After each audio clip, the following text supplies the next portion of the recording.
Alright, hello everyone. Alright, I think this will work. Everything should work fine. I don't...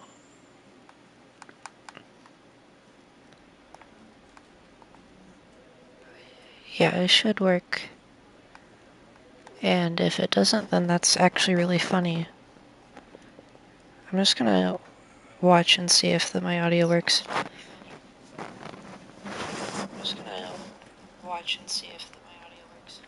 Okay, it does. My audio does work, okay. Cool. I have a headset that actually works now. So I can do these streams again. My other one, the audio was horrendous if you saw my Halo Infinite stream that I did a few months ago. But yeah, we're back, and I should be able to start streaming occasionally. I'm not gonna do this often.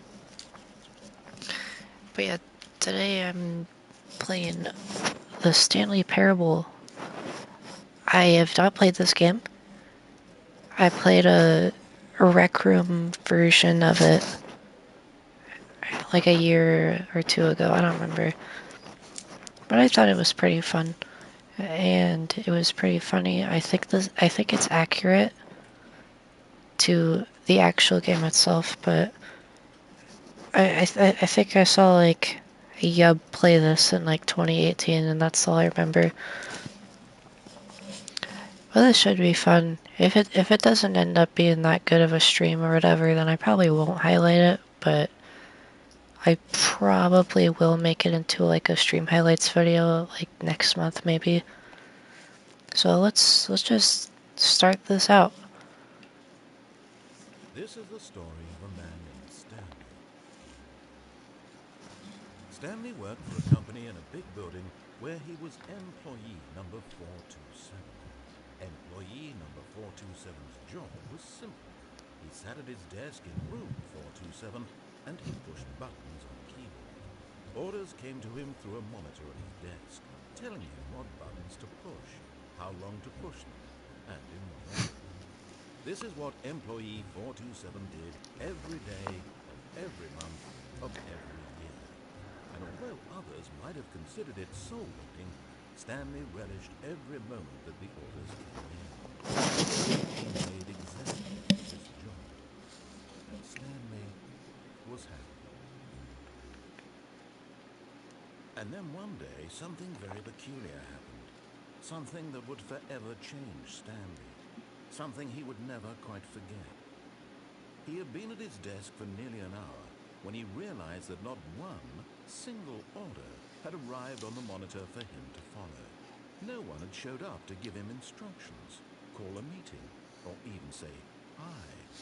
Never in all his years at the company had this happened, this complete isolation. Something was very clearly wrong. Shocked, frozen solid, Stanley found himself unable to move for the longest time.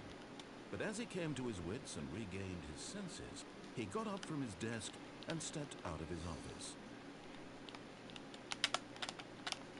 I think this game is made on Source. I could be wrong though. Feels very Source. Well, I gotta walk through that chair, that's funny.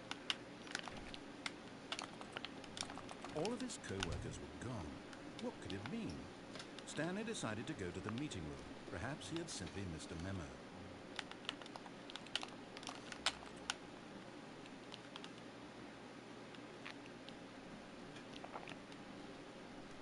Room 420, what's in here? Stanley went around touching every little thing in the office, but it didn't make a single difference, nor did it advance the story in any way.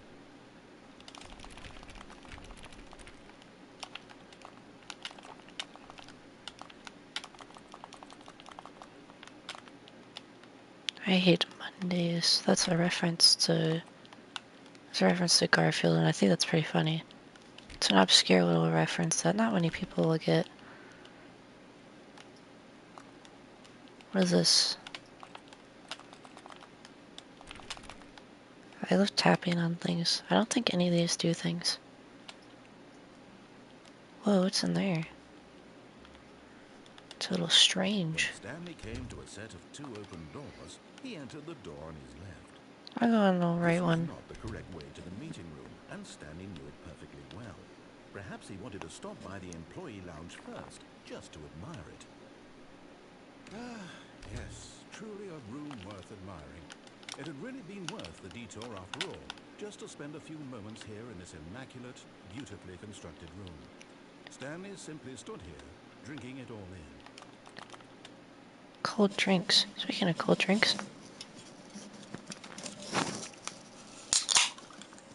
Yes, really worth it being here in the room. A room so utterly captivating that even though all your co-workers have mysteriously vanished, here you sit looking at these chairs and some paintings. Really worth it. But eager to get back to business, Stanley took the first open door on his left. Stanley was so bad at following directions, it's incredible he wasn't 5 years ago. do not jump from the cargo lift while it's in motion. Will cause death. Penalty for misuse of cargo lift, $1,000.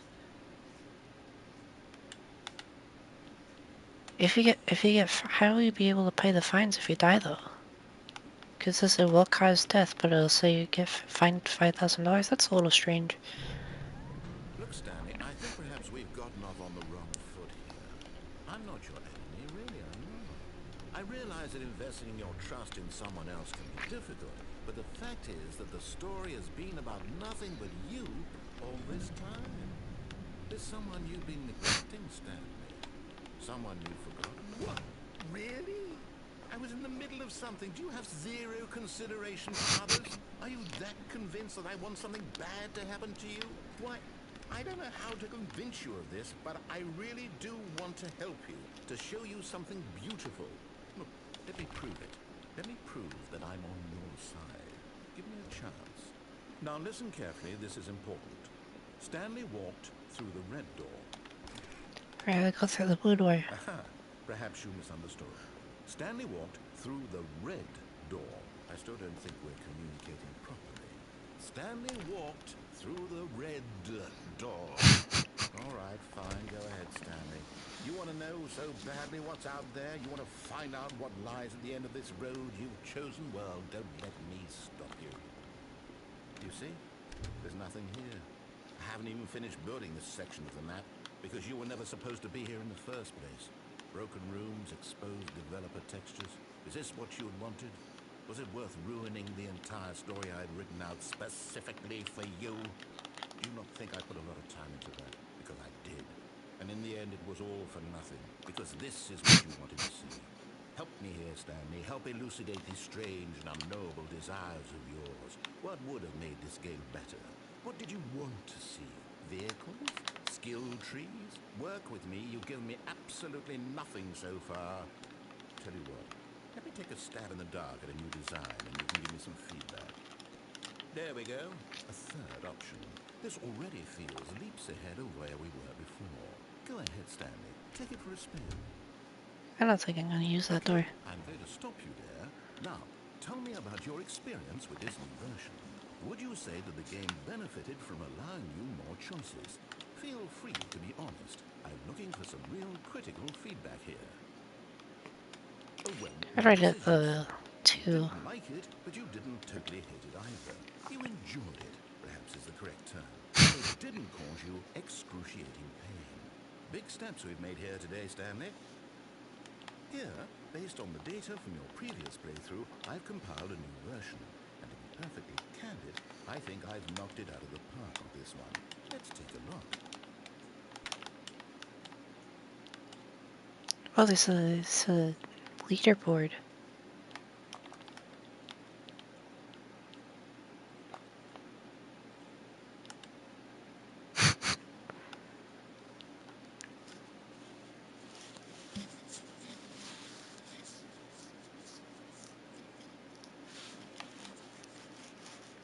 Oh, yeah, that is me.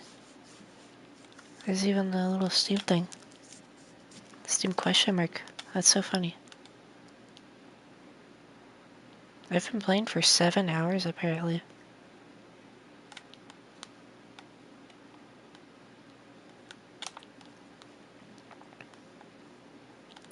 I think I'll go back to this one. Now, would you say that competitive leaderboard helped you feel motivated to keep walking on? Again, honest answers, please. Honestly, I'd say yeah. I thought that was pretty cool actually. I think I'll give that a 4. Oh, I nearly forgot. I've got a prototype of the new game I've been working on, and now would be a lovely opportunity to give it some play testing. You wouldn't mind taking a look at it, would you? Perfect. Let me boot it up. In this game, the baby crawls left towards danger. You click the button to move him back to the right, and if he reaches the fire, you fail. It's a very meaningful game, all about the desperation and tedium of endlessly confronting the demands of family life. I think the art world will really take notice. But of course, the message of the game only becomes clear once you've been playing it for about 4 hours. So why don't you give it 4 hours of play to make sure it's effective? Be sure to keep notes on your experience.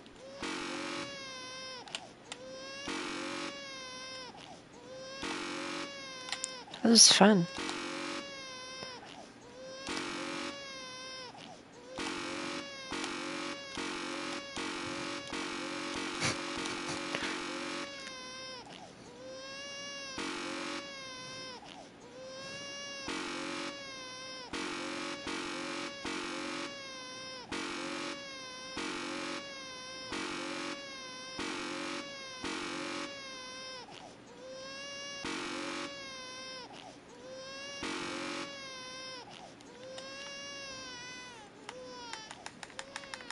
You heartless bastard. Did you do it because you hate babies or purely to spite me? Because if it's the latter, well, I don't know what to do. I'm completely out of ideas. I can't think of a single thing that might improve the experience for me. I'm not even going to try. I'm out, I'm done. It's over. Thank you for playing. Your input was extremely valuable. Oh, hey, since my game was so awful, why don't we play someone else's game, just to ease the pain? Let's see. What do we have here? Yes, this seems like it'll work. Let's give it a shot. I hope it's Fortnite. Aha! Fascinating. What do you think this game is about, Stanley? What's our backstory? What is our motivation? Well, it seems obvious to me that you are meant to play as a creepy man spying on innocent civilians below you from up high in your creep tower. Perhaps for some Is this sort of supposed to be Christian-related Firewatch? purpose. Oh yeah, it is. Yes, that must be it. What a fascinating venture into the experience of total mental depravity. So far, I love everything about this game, Stanley. And it seems there's even more. Come, let's venture outward and see what else is out there. Is that the Minecraft door sound? Oh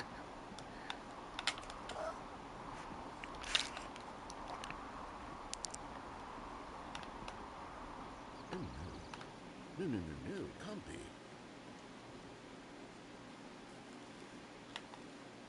It is. It's an open world game. Good God, quickly block it off. Oh, thank goodness, Stanley. What a close call. You really wandered off into that thing. That big, open, just wandering around. No right or wrong directions. No path to follow. You can just go in any... Oh, thank heavens we avoided it. We're out of the woods now, Stanley. Okay, I'm going to get us out of here. Let's find another game. Preferably something with walls. Something with nice, big, insurmountable walls. Okay, I think this will be just the thing. Is it Fortnite? Oh, it's Rocket League. Wonderful. See, this is exactly what I had in mind. Just a nice big box for you to run around in. There isn't any possibility that you could get lost here. Now this is game design. Stanley, if you manage to get lost in this game, I will be phenomenally impressed. Okay, so what exactly do we do here? Let's see. There are lots of cars here in the back, but obviously there's no racetrack. Okay, I'm seeing that there's a ball of some kind back here. Is this game sports ball? Stanley, I think it's sports ball. Oh, what fun. We shall run the bases and do a touchdown together. Yes, I think surely we must. Okay, Stanley, here's the ball. Have fun.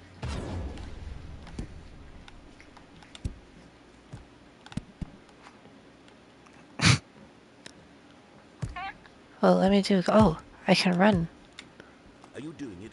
Are you winning? Is this fun? Is it better than my miserable little story that I... Hold on. What are you doing?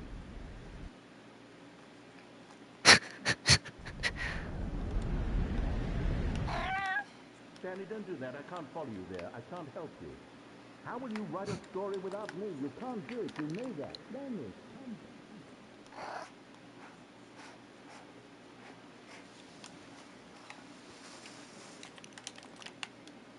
Is there anything to do? Oh.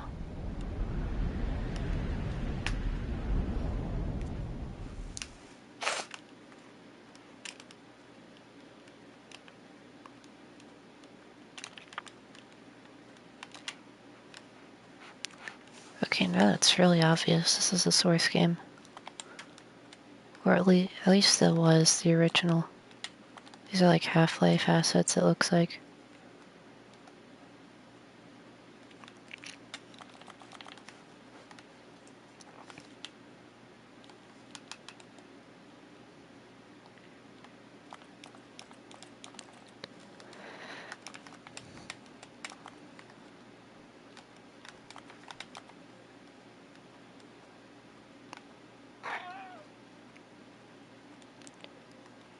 Hello, Kodia Valley.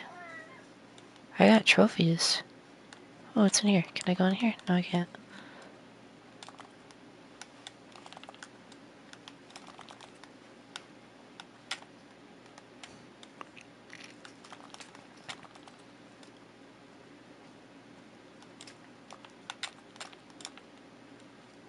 Well, yeah, these are... Jesus Christ, I can't speak. These are all Half-Life assets.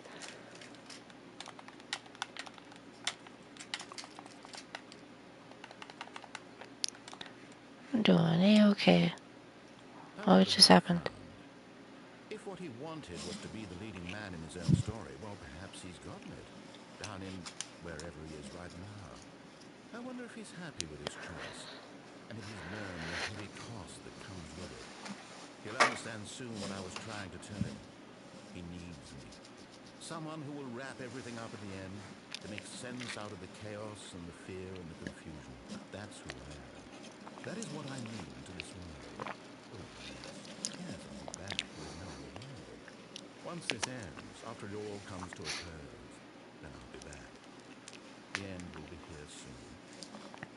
Very soon. I can wait.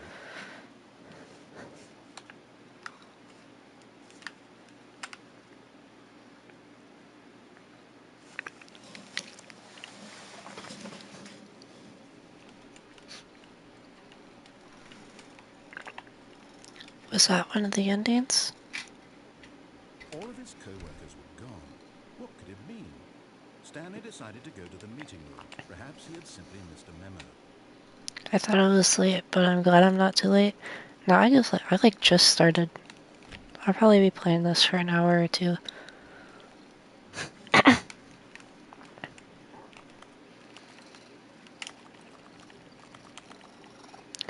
Okay, now we're gonna do everything. Set of two open doors, he entered the door on his left. You know, we could do this the other way. This was not the correct way to the meeting room, and Stanley knew it perfectly well. Perhaps he wanted to stop by the employee lounge first, just to admire it. Wow, yes, this room. But eager to get back to business, Stanley took the first open door on his left. Stanley was so bad at following directions, it's incredible he wasn't 5 years ago. Might as well have you on while I slave away at my own game wall. Yeah, go ahead. I'm probably not gonna put too much commentary over this. I mean, I'll try to say stuff at all.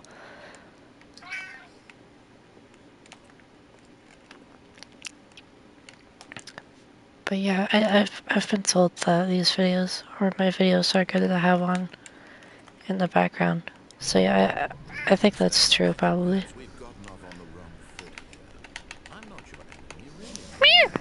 I realize that investing your trust in someone else can be difficult, but the fact is that the story has been about nothing but you all this time.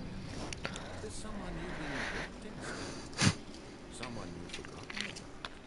Please, stop trying to make every decision by yourself. I'm not asking for me, but this is it, Stanley. Your chance to redeem yourself. To put your work aside.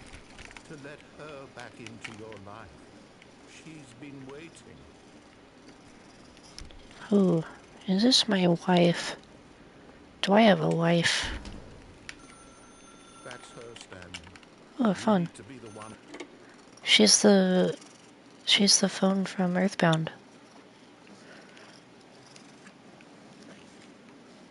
Oh, Stanley, is that you? Hold on, sweetie. Sorry to keep you waiting. I'm just pouring the bread out of the oven. All right. Okay, there we go. All right, now, I want you to come in and tell me all about your day. Gotcha. Oh, come on. Did you actually think you had a loving wife who'd want to commit their life to you? I'm trying to make a point here, Stanley. I'm trying to get you to see something. Come inside. Let me show you what's really going on here. This is a very sad story about the death of a man named Stanley. Stanley is quite a boring fellow.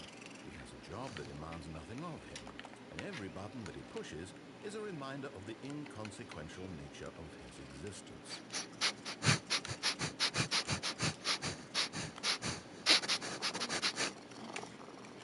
Look at him there, pushing buttons, doing exactly what he's told to do. Now he's pushing a button. Now he's eating lunch. Now he's going home. Now he's coming back to work. One might even feel sorry for him, except that he's chosen this life. But in his mind, in his mind he can go on fantastic adventures. From behind his desk, Stanley dreamed of wild expeditions into the unknown. Fantastic I don't know. discoveries of new I don't know lands. what you're It talking was about. wonderful. And each day that he returned to work was a reminder that none of it would ever happen to him.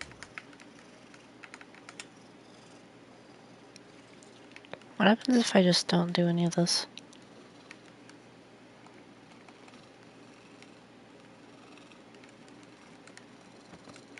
And so he began to Okay, fine. fantasize about his own job. First, he imagined that one day while at work, he stepped up from his desk to realize that all of his co-workers, his boss, everyone in the building had suddenly vanished off the face of the earth. The thought excited him terribly. Real? So he went further. He imagined that he came to two open doors and that he could go through either. At last, choice.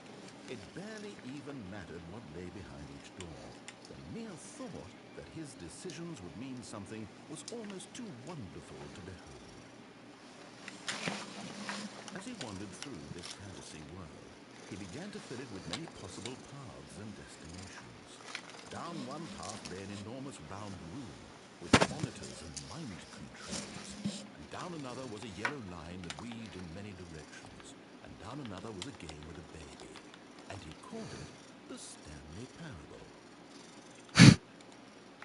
It was such a wonderful fantasy, and so in his head he relived it again, and then again, and again, over and over, wishing beyond hope that it would never end, that he might always feel this freedom. Surely there's an answer down some new path, mustn't there be? Perhaps if he played just long He enough. said the name of the game. But there is no answer. How could there possibly be? In reality, all he's doing is pushing the same buttons he always has. Nothing has changed. The longer he spends here, the more invested he gets. The more he forgets which life is the real one. And I'm trying to tell him this. that in this world he can never be anything but an observer.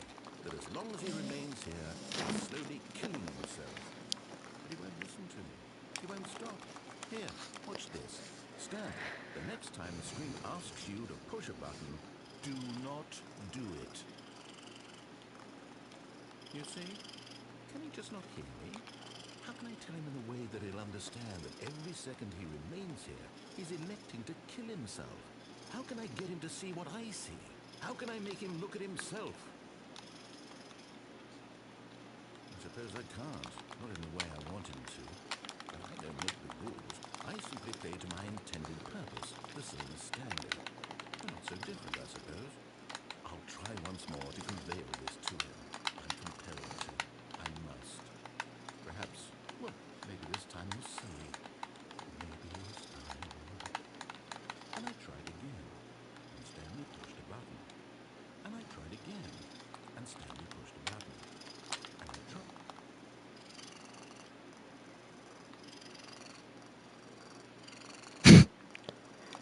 I love that. I love mashing the buttons.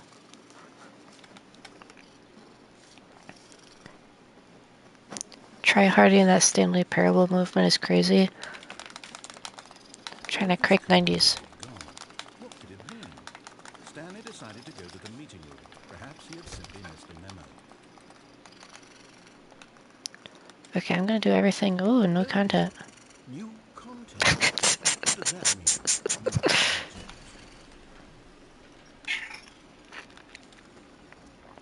I'm gonna do everything now. Oh, look, I'm gonna do stuff. But that I was new to this. Hello, and thank you for playing the Stanley Parable Ultra Deluxe. As you may know, the Stanley Parable was a video game released in 2013 on home computers. That's true, I know that. After receiving critical and commercial success, it was expanded upon in 2022 with the Stanley Parable Ultra Deluxe, a reimagining of the game for consoles and home computers. The Stanley Parable Ultra Deluxe features exciting new content that broadens and expands the world of the Stanley Parable, delighting More audiences game. the world over. It's like game, but it's more game. Step inside and see what thrilling new adventures await in the Stanley Parable Ultra Deluxe. Oh, well, this sounds delightful. I hope I'm there's a very excited to Fortnite see the reference. thrilling new Ultra Deluxe content.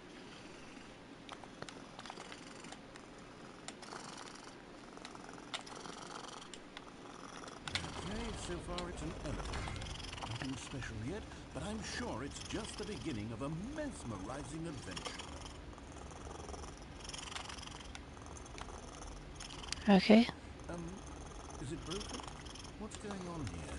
Should we be moving somewhere? Oh, there we go.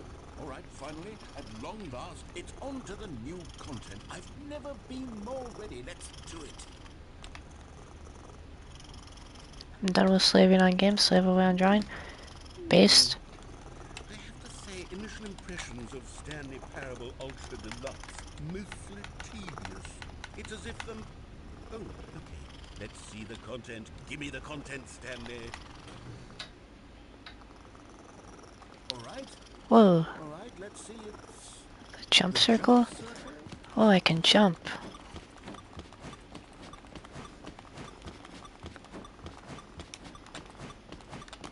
Okay, now this is peak gaming right here.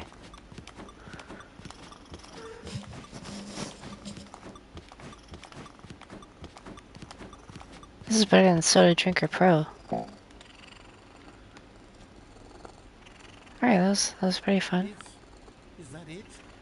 Surely that's not all the new content. There has to be something else, right?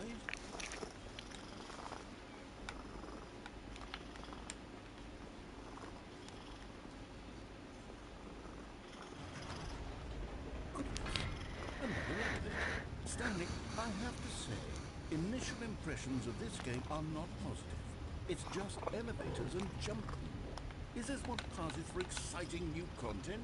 If this is new content, and I could just read you the whole dictionary. There's 20 hours of new content right there. Hell, I could count to 30 trillion. You could put that on the box. The Stanley Parable Ultra Deluxe, now with over 1,000 hours of new content. And oh, wait. There's more. Very good. Yes. I knew there had to be something else. Let's see it. I'm ready for whatever it is. Thank you for enjoying the new content. Oh, you've got to be kidding me. You see, Stanley? This is what happens when greedy video game developers with no respect for their fan base rush a cheap expansion to market for no reason other than to make an easy dollar. And don't get me started on the level of craftsmanship that's gone into it. In fact, I'm looking right now at the game's trophies, and it's hard to believe one of them actually says, "Test trophy, please ignore." What quality assurance department signed off on this? I'm infuriated and I'm offended, and I intend to find these people on Twitter and hold them personally accountable. It's my fault, Stanley. I built up too much anticipation around the new content, I'm afraid. It could never have lived up to such expectations. If you're still with me, why don't we just reset the game, and we'll try to get back to what the Stanley Parable is really about. No frills, no gimmicks. Just you and me having a great time together like always. What do you say, friend? That was good. That was a good little extra bit of content that wasn't from the original game. Thought that was pretty interesting. Wait, I missed something. Does it not let me go back and look at the old chat? That's awesome. Something about the game industry. Oh wait, this is something different. Whoa, this is like a whole new different thing. Psst. Stanley, come over here. In the vent. I want to show you something. I wonder what's in here.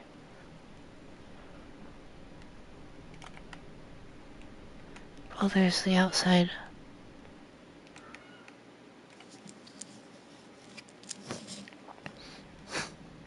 Okay, you remember how cheap and unsatisfying the new Ultra Deluxe content turned out to be? Well, it got me thinking about the past and how much better the Stanley Parable used to be. So I made something special and tucked it away here where the game's developers won't find it. Just our little secret. Take a look. This looks like the place that Caesar got crushed in JoJo Part 2.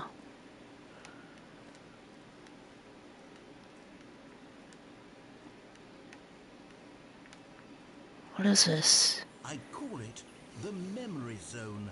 It's where I've been storing all my favorite memories so I can relive the peak experiences of my life whenever I want. Experiences like the launch of the Stanley Parable on PC.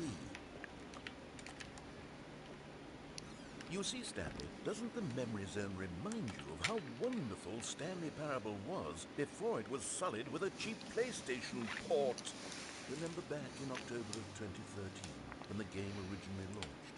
Back then, video games had integrity. Back then, it Look all at that. meant something. Oh, the waste. The old Steam. This is the old screenshot of what Steam used to look like.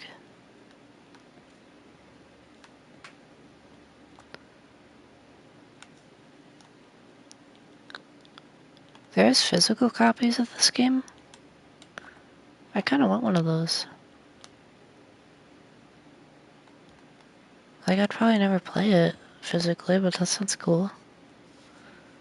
National Geographic?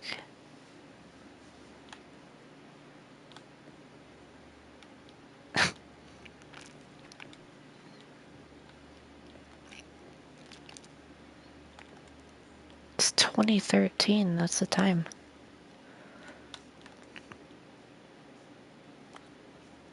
Are those the scripts? Our first kiss, my first car, the release of Stanley Parable in 2013.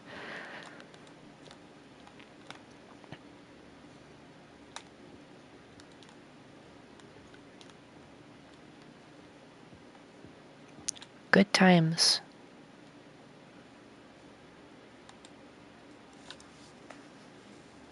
I remember all those things. Not really, because I didn't ever finish this game before. Buy unpressurized gas. I like how poorly they edited this out, because clearly you're not allowed to mention Steam or something.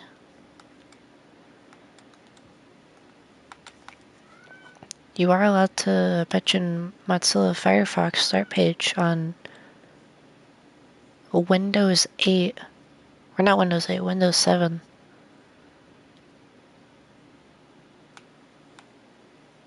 Okay, now this is a throwback. I remember when I used these gases H20.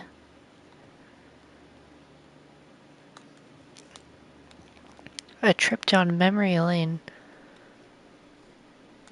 I like how there's just a bunch of stock images. The Stanley Parable Alpha Test.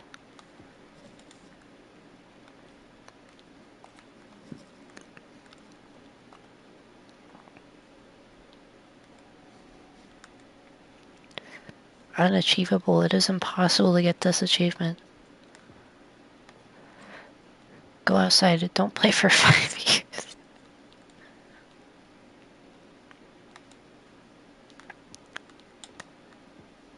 It's like the opposite of the Gary's Mod achievements.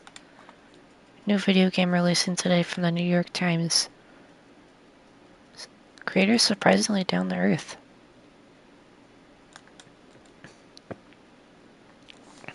Business leaders pushing election of council allies.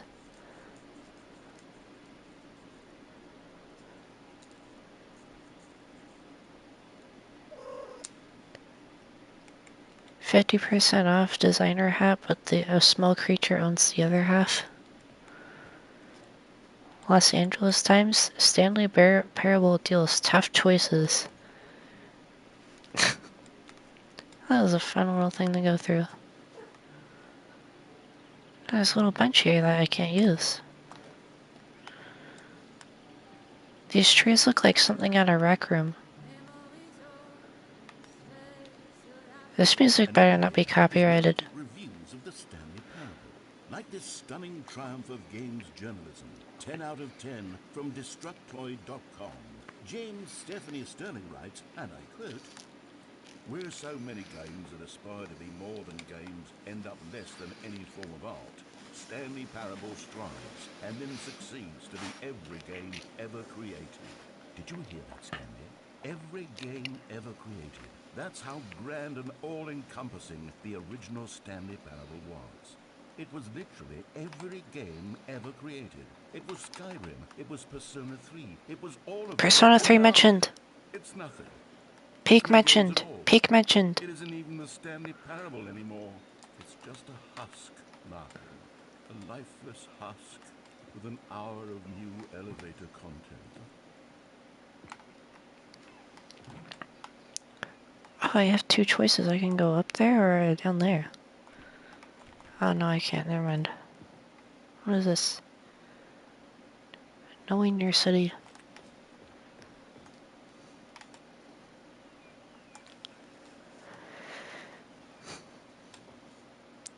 Person of the year.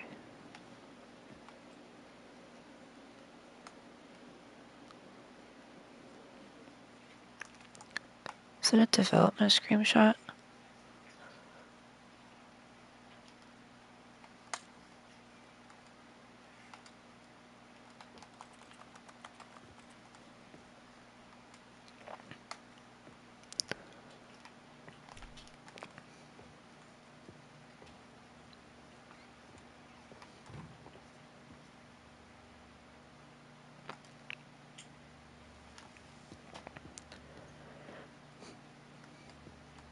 Here's another moving passage, this time from GameSpot.com. Right, it's Source SDK. Stanley Parable is both See, a I knew it. richly stimulating commentary on the nature of choice in games, and one that offers some of the most enjoyable, surprising, and rewarding choices I've ever been confronted with in a game. 9 out of 10. Don't you get it, Stanley? The game was perfect.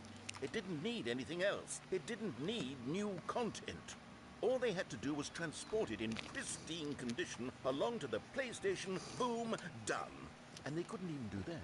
Couldn't resist the urge to go meddling with a beloved franchise. Honestly, these carpet textures, this looks really stupid. Like, this looks like something that you could, like this looks like something that probably, like, this doesn't look real, but honestly, something like this would probably exist.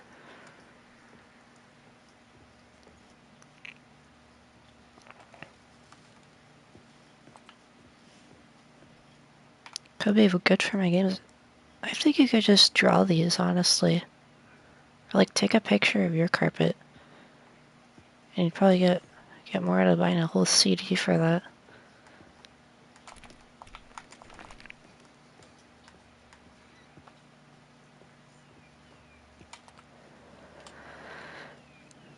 I am not reading all that.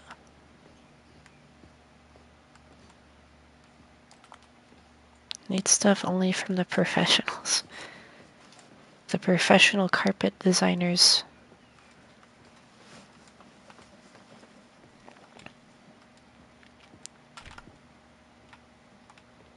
Only the most professional of professionals. These were simpler times, Stanley. But I wouldn't give to go back to have it all over again.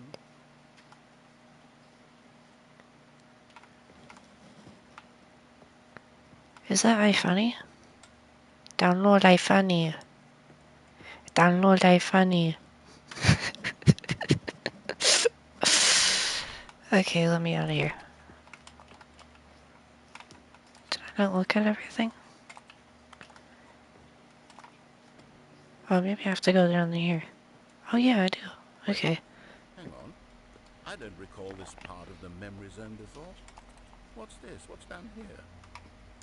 Cold drinks. Oh no, oh God, Whoa. no, Stanley. It's a collection of reviews from Pressurized Gas, the extremely popular online storefront for computer games. I haven't looked at these in years. I can't even imagine what's been collecting down here. Surely these reviews were glowingly well, weren't they? Honestly, I could not be bothered to play this game to full completion. The narrator is obnoxious and unfunny, with his humor and dialogue proving to be more irritating than entertaining. Unfunny! I'm not trying to be funny. I'm trying to make a serious work of art. I suppose I could write up a handful of gags to insert into the Stanley Parable, but the game is already such a densely layered web of profound philosophical insights that I can't even imagine where I'd have the room to stick them. Also, yes, Cody Ollie, I thought your pun was really funny. Why are these textures so high quality? Okay, these aren't. But this box specifically has such high quality textures.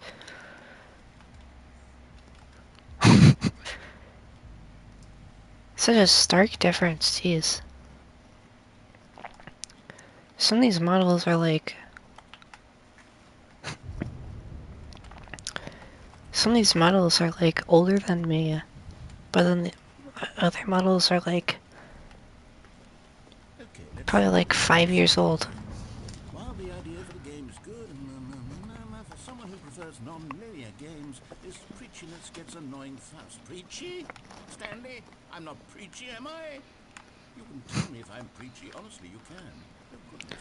This is actually quite shocking for me. To be honest, I had always thought of the game's dialogue as being rather terse to begin with. You can't know how much fluff I cut from the game to get it to feel as light and airy as it... Well, I always thought it did. But maybe it wasn't. Oh dear. What an awful memory to have to hold on to. These black marks on my otherwise unimpeachable track record. I feel like a failure. like I let these people down. Perhaps the Stanley Parable is I always remember. What's this one got to say? You constantly have to stop doing anything so the narrator can catch up with your long-winded explanations of what's happening. I wish there was a skip button. A skip button? Well, yes. Yes, I think we can do that. If I'm truly too preachy, then maybe letting you skip ahead for just a moment, surely it couldn't hurt. Not if it means we can strike these negative reviews from the record. Only positive reviews of the Stanley Parable. That's my motto today, and it's always been my motto. I'd do anything for the customer, Stanley. Yes, a skip button we shall have. I love skipping And things. here it is. Go ahead and give it a shot. Oh, you're back, you see. You were only frozen in time for a few minutes, but it was plenty of time for me to deliver a long, rambling monologue full of unnecessary verbal flourishes and lengthy ruminations on the nature of choice in video games. Of course, I happen to believe it was perhaps one of my more profound such ruminations. Not that, of course, you need a description of it, but if I had to describe it, I'd say it was perhaps less of a rumination and more of a treatise. Or... Well, there, sport. You really did catch me rambling on a bit, didn't you? But that's the power of the button. The minute I start to go off on a thoughtless display of self-absorption, it's right... Okay, welcome back, Stanley. Now, I should say that the amount of time the button has been skipping through is becoming longer and longer. That last one was, well, I want to say maybe 30, 45 minutes? It's not unendurable by any means, but there's really only so much I can ramble on to myself. Stanley, please don't push the button again. It's been 12 hours. You've just been frozen there.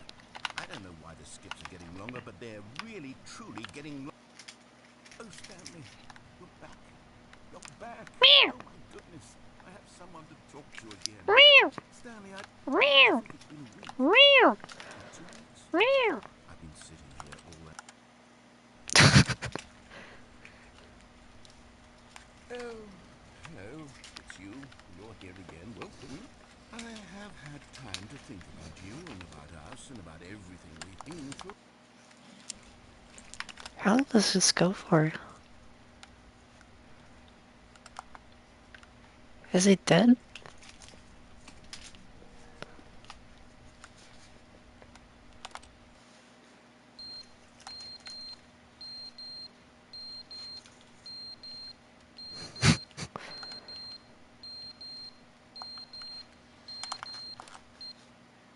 But they didn't understand the game was never meant to be funny. It was meant to have a point. It was meant to speak to the human condition. But where are the jokes? Where are the jokes? They bemoaned, they screamed, they gnashed.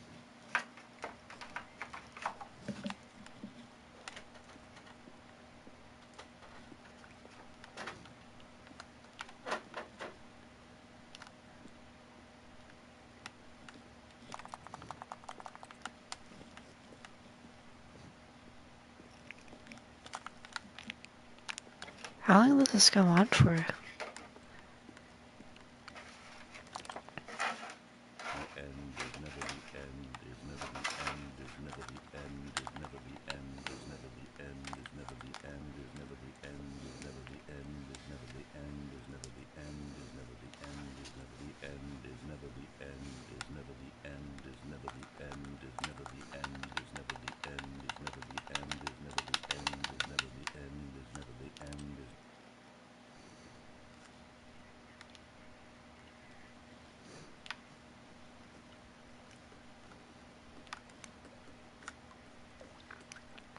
The roof is leaking now. I think it'll start flooding. Oh. Okay, it's not flooding, but it is collapsing.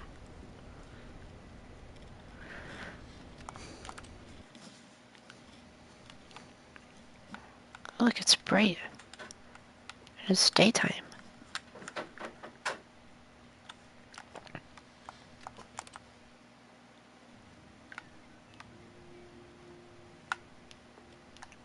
Oh, that's kind of pretty, actually. Look at that. I'm taking a screenshot of that.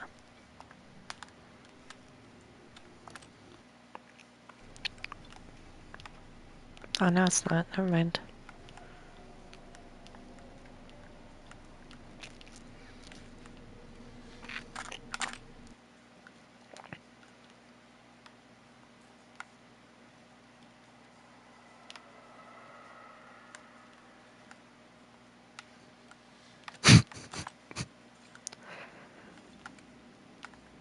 Whoa.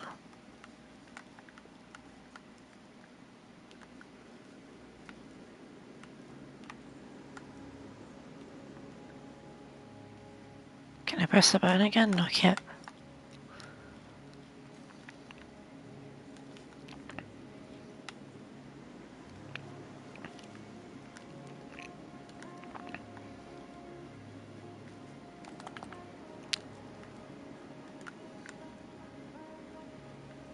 You know, I wrote something similar to this.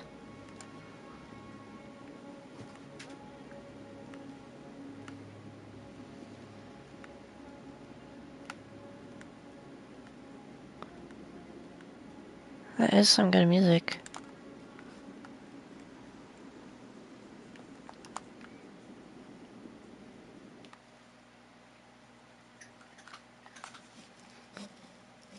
That was so fun. I actually really liked that. It is a cool scene. Worthy of All of his writing co-workers something were about it. gone. What could it mean? Stanley decided to go to the meeting room. Perhaps he had simply missed a memo.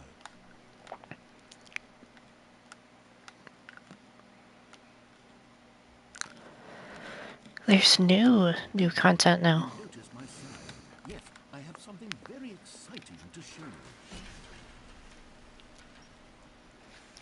I wonder what's behind the new content door. It's not just new content, but it's like new content, which means that it's like super cool and awesome. But not just that, it's like super cool and awesomer.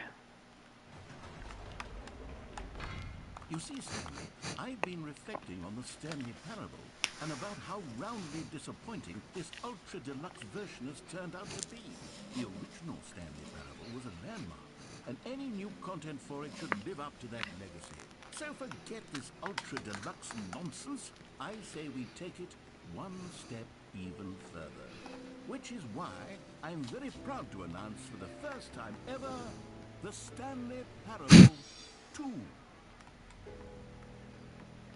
Whoa, it's like a sequel. Yes, you see, isn't this far superior to a measly port with a few minor additions? Think of all the new territory we'll cover with a fully fledged sequel. An entirely new experience, built from the ground up. Why, there are so many possibilities. It could go in so many different directions. This is what fans have truly been asking for. Taste the sequel. See, there's two I water bet the Stanley machines. Parable 2 is just so much catchier than Ultra Deluxe, don't you think? Ultra Deluxe? What does it even mean? But the Stanley Parable 2, now that's an artistic statement right there. It's future-oriented. It screams progress and innovation and long-term franchising potential.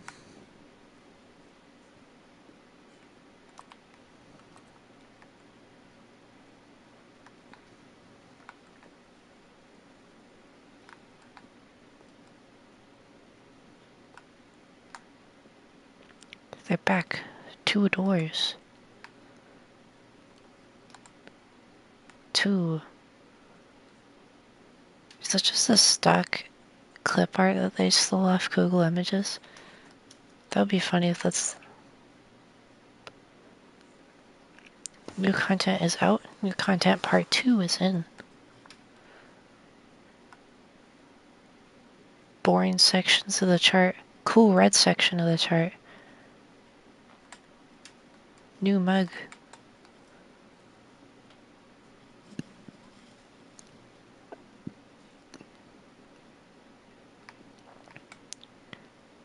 The Stanley Parable 2. Yeah, the cool red section of that chart was really cool. See, there's two parts of your brain. Two parts of your brain. And then there's two pictures of this plant. Similar to the number 2. Now, to be clear, I haven't quite nailed down what exactly the Stanley Parable 2 is going to be, but let's take a look at some of the features I've been developing for it. I figure that if I can loosely organize a handful of interesting concepts, that surely the game will sort of naturally spring up around them. It'll all work itself out. Game development is much more of a fuzzy magic than anything scientific or logical, really. Note the 2 fingers. That's the number 2, by the way. There's 2, 1, 2. Every pause button is a Roman numeral 2. There's a lot of 2s here. Meeting at 2 p.m. Similar to how it's number 2. You are the sequel.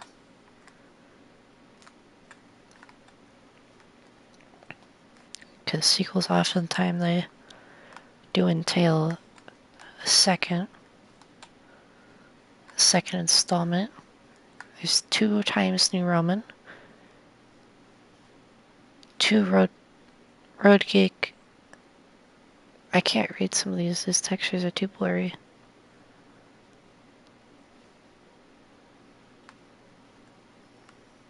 What is this? 1 plus 1 is 2 minus 1 is 1 plus 2. Okay. I'm not reading all that. Just wait to the show floor. There's 2 boxes right there. There's 2 chairs. 2 more boxes. 2 boxes. There's 3 boxes. Okay. Okay, that's enough. That's enough out of you.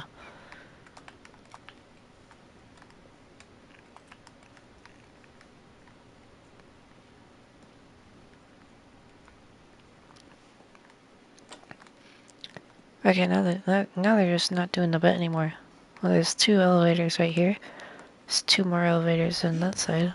Go on, try out some of the new features. Whoa. The button that says the name of the player that is playing the game. Jump circle, infinite hole. New features, new content, new ideas. Consistent quality with just the right amount of change. The new updated ray traced more of the same, but in a good way sequel to the... Red is the new orange. A whole new office. We need to see the button. Hear your name in the game. Name, hear yours today. An epilogue would be fun, wouldn't it, Stanley? Yes, yes, we'll go at the end of the, well, we'll figure that out later. Let's see, there's a free new plus easy trophy. I can't believe it's that simple. Is he Skibbity Toilet Guy? I need to see the button. Well, I need to get that achievement. Look, it says there's a free trophy. You pull the lever, receive your new trophy, no more steps. It just works. That's a reference to the thing that Here's Todd something Howard said. special. You remember that broken test trophy that got left in the game on accident? Well, I'm developing a technology to simply give you the trophy. Yes, you see, okay, perhaps I should have clarified. This is technology that will exist. Right now, the trophy is still fully broken. I'm not a wizard, Stanley, but I guarantee it will be fixed in the sequel to at last satisfy the hordes of ravenous fans all over the world who have been uproariously demanding this feature. Gamers, we hear you, and I promise it will happen.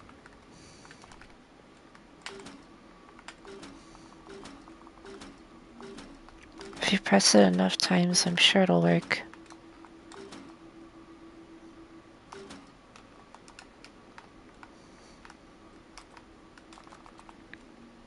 There's more Half-Life assets here.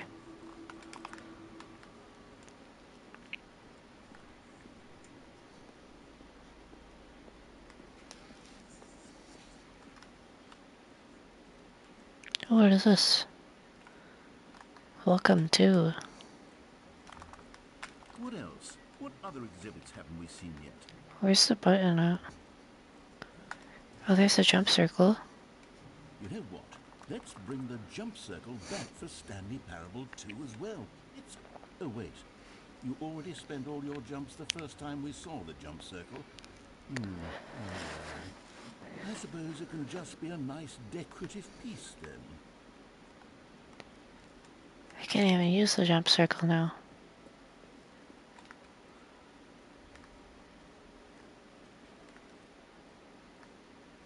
Where's the button? Oh, the button. There is a button right there. Where is it?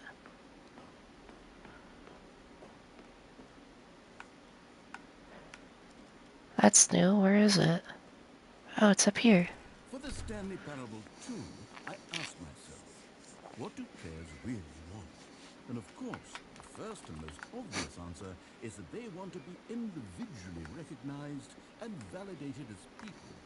So with that in mind, my first addition to the game is this button which speaks the name of the person playing the game.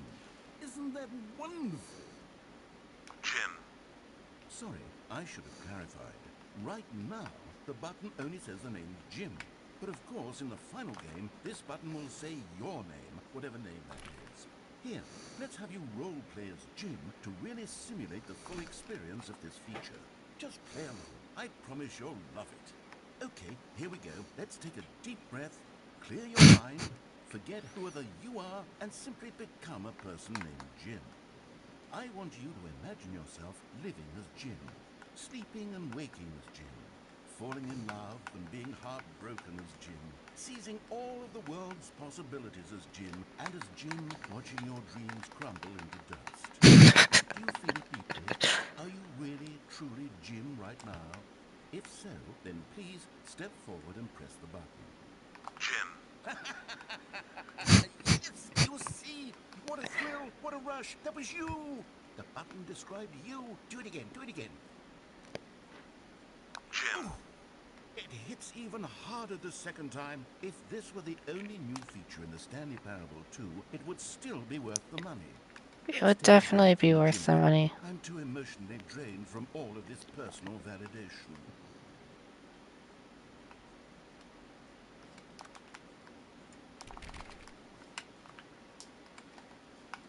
Okay, now that was epic. Let's go, Reddit. I suppose I could allow only people named Jim to play the Stanley Parable 2. That would actually save me the work of finishing this feature.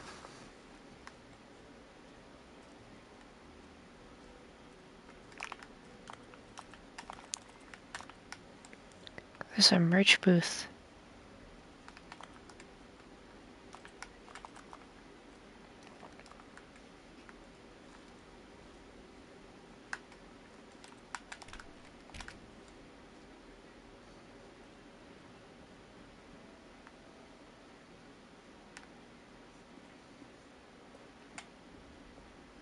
A common complaint of the Stanley Parable was that it was confusing and paradoxical, that it engendered a chaotic sense of reckless despair in those who played it.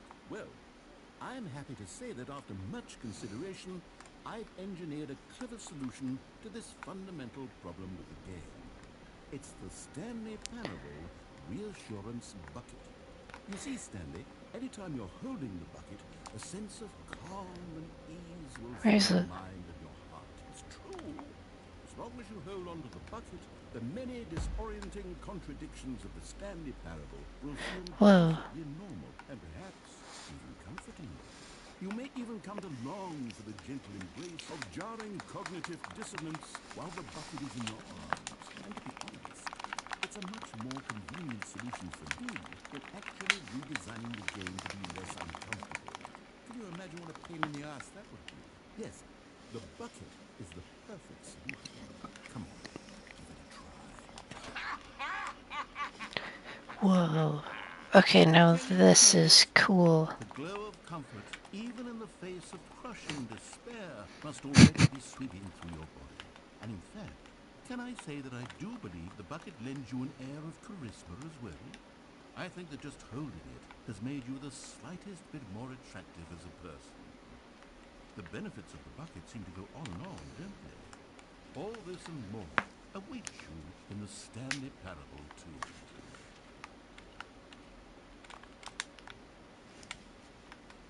Oh, now I get to keep the bucket and I can walk around with it. Does anyone give out awards for most enjoyable bucket in a video game? That really should be an award if it isn't already. Please no Okay, I'll screenshots. be honest, I haven't yet decided on this one. I think that in the new version, the office could use a bit of decoration, like balloons. But I'm undecided on get well someday and happy 12th birthday. Which would you go with?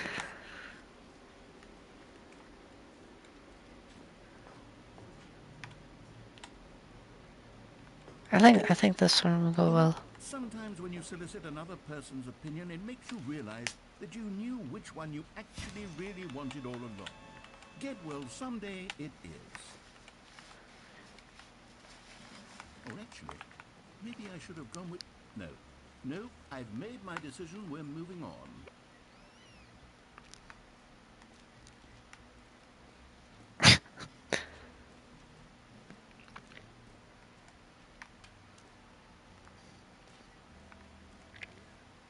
What is this?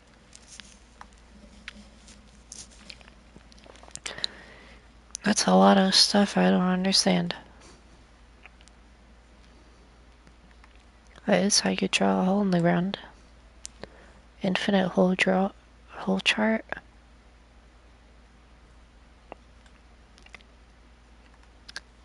I also have no idea what any of these mean. That's a wormhole.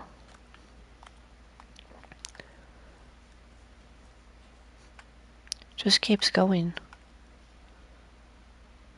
I don't know what any of this is. I'm so Stanley, here's an confused idea and I that don't I'm know truly anything. fond of. It's never been done before in a video game. This is, in fact, a hole that you can fall down forever. That's right. Infinite falling. You can fall until the end of time, if you like. A stunning leap forward for video games as a medium. You see, isn't it wonderful? One of my more ingenious concoctions, if I do say so. Now then, since you've gotten to see the infinite hole, you can press the teleport button to pop back up to the top, and we can continue onward. I think I'll wait here. Now, I don't mean to be a bummer, but I do recommend you use the teleport button to go back to the top. Maybe do it on the sooner rather than later spectrum of things. Does anything happen if I stay here for a while? Stanley, I don't know quite how to say this tactfully, but it's possible that I slightly exaggerated the infinite nature of the hole. Is it a very, very deep hole? To be certain it is. It's an extremely deep hole. I don't want anyone to say that it isn't an astonishingly deep hole. It is. Is it infinite? Well, that sort of depends on your definition of infinity. From one perspective, the infinite is merely philosophical in nature. It's more of a... Oh, Oh, I landed. well, good for you. You found the bottom of the hole. You found me out, Stanley. I'm a liar and a cheat, and you're so clever. Look, I think the issue here is just that you're unusually fascinated by falling. What if the new person actually wants to fall infinitely? I Me. figured the hole was as deep as anyone would actually need. Don't you put this on me. Maybe you're the problem. Look, things got a little heated there. I think we both said some things we didn't mean. Why don't we just put all this behind us and agree to just call the whole mostly infinite? If that works for you, then go ahead and press the teleport button to warp up to the top of the hole and we can move on. I'll just be up here when you're ready. What if I just don't do that again?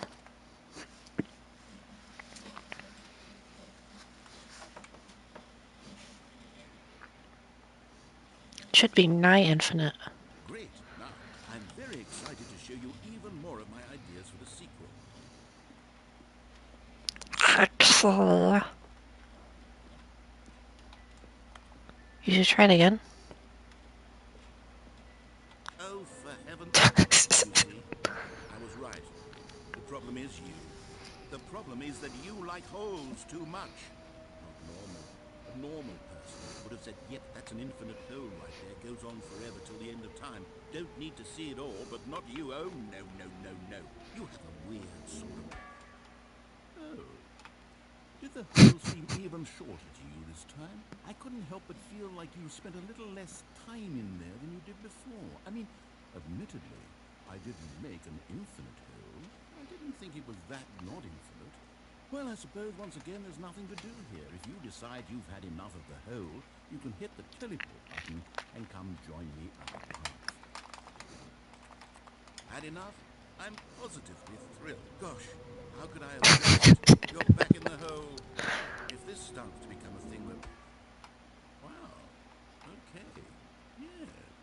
I'm starting to become extremely certain that the hole is not only not infinite, but that it's growing steadily less and less infinite. I suspect that I'm starting to hit the point where it's no longer feasible to call the hole infinitely deep, even by the lax overall standards for accountability and marketing. What's going on here? Stanley, I have no explanation for the uncertain nature of the hole's length. Here, let's try something. Let's pop back up to the top, and we'll see if it gets any shorter. Well, there it is. How is this still appealing to you? I know you're obsessed with holes, but at this depth, I just can't see this scratching the itch. Oh, who am I to judge? You just do whatever it is you're here to do and hit the teleport button when you're ready to move on. Is the, teleport button not working? You sure? Well, I mean, I really don't have an explanation. Still nothing. Well, I suppose there is one thing I can do to fix this. I'm out. Goodbye, Stanley. You couldn't bear to be away from the hole, and now you'll get more time with it than you could ever have asked for. It's a win for everyone. You get to be with the hole, I get to do literally anything else. Take care, Stanley. I hope you and the hole have a wonderful rest of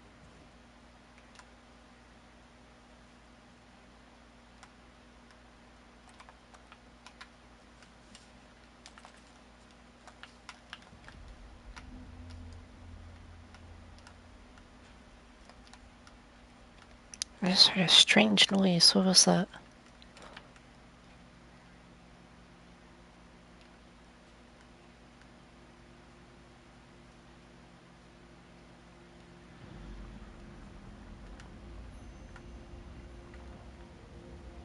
Whoa.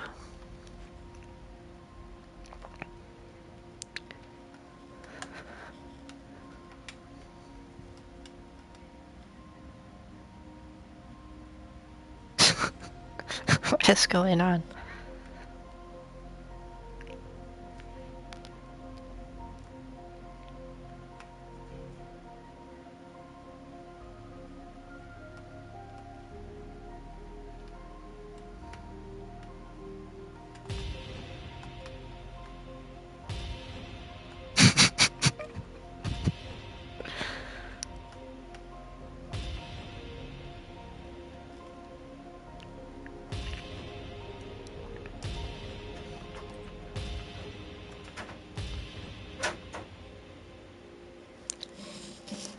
Peak gaming.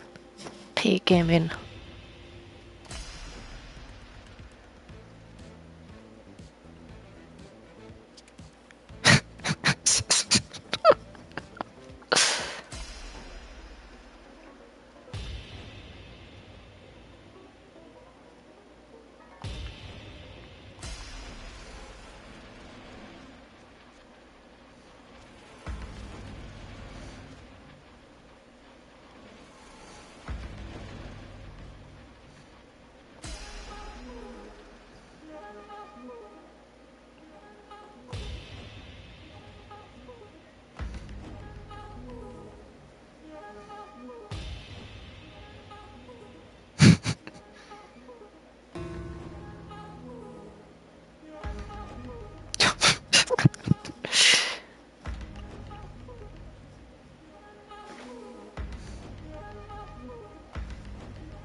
Stanley? Stanley? Stanley! Oh, good, you're awake. It seemed you had sort of dozed off there. just on the Oh, way into Dreamland. But we can't have that, Stanley, because this hole is just so darn fascinating that I want you to be wide awake for every second of it. You don't want to miss a single moment. So how about if I just pop in from time to time and wake you up to keep you really, truly focused on the hole? From the looks of out things, game. you and I will have many, many years here in this hole, and I'm looking forward to all of them. Stay alert, Stanley. I'll be back. Toodaloo. Never want you to play the game again either. Okay. I guess this is the last time I ever play this game. This is the last game that I'll ever play on this channel. I'm never playing a game again. I hate video games now. I hate video games. Hey Okay, there. what else is Come there to on, do? try out some of the new features. There's still stuff to do here? The mostly infinite hole.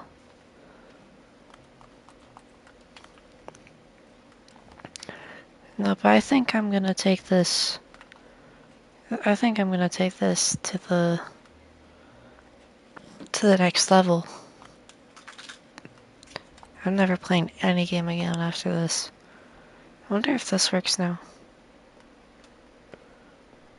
The lights weren't on this before, I don't think. Unless I'm stupid, I'm a dumb idiot and I forgot about that. Okay, that doesn't work. I must have to do every single thing that's in here in order to do that.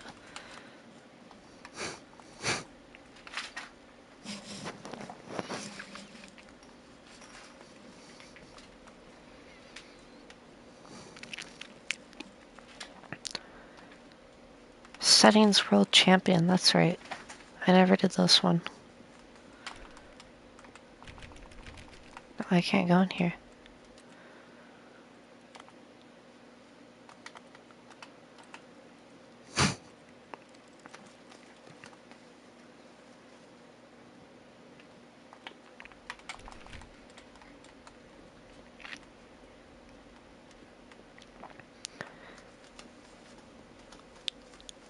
Did I go to the collectibles? Oh, there's an exit right here. Can I go here? Exit.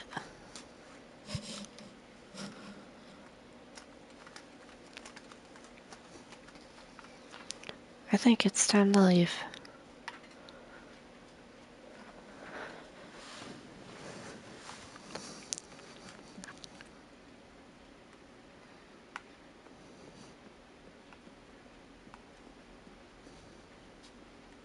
Oh, goodness.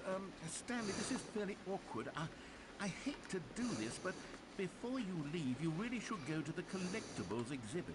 You see, there is a surprise I was going to spring on you later, and it involves the collectibles. And I really do hate to break the illusion, but it's important that you go see the collectibles, okay? All right, Right. I'll get out of your hair now. Why are the collectibles Ah, spelled differently in the congrats. subtitles? Now it's a real video game. In the Stanley Parable 2, you'll run around gathering up these miniature Stanley figurines. And what's truly innovative is that there will be no reward for collecting all of them. I don't That's have a sense awesome. of the intrinsic joy of watching a number go up. You simply collect all of them, and then you move the hell on with your unremarkable life. Whoa, I got 1 out of 6.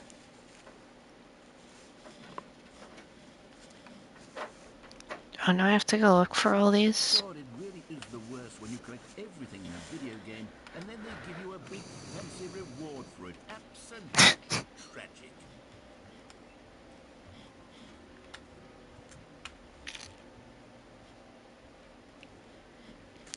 Okay, now I can leave.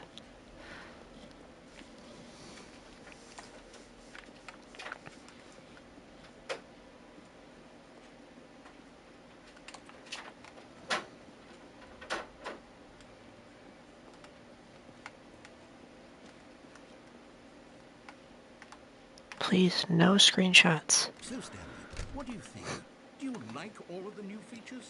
Yes, I know it's not exactly clear yet how exactly these features will come together as one single coherent video game, but I can feel it in my soul. It's going to work.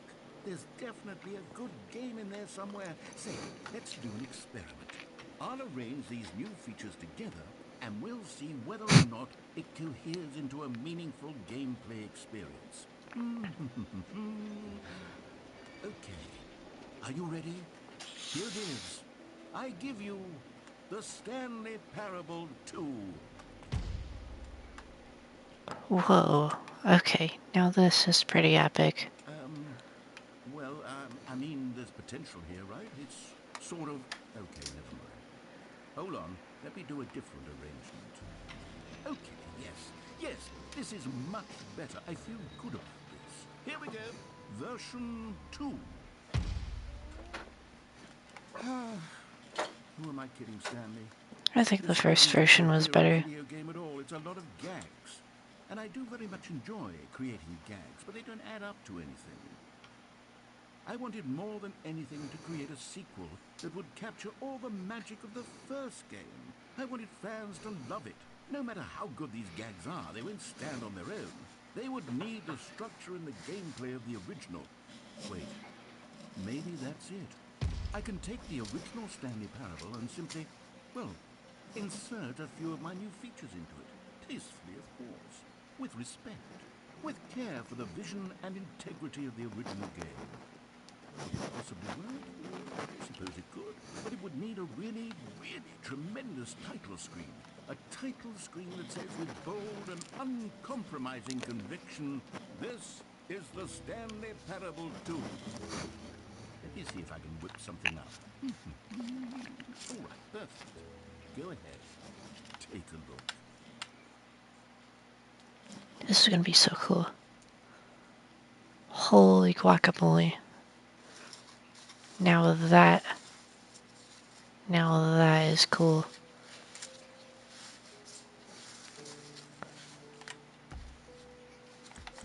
See, it's cool because it's red, which is different from the original, which was yellow.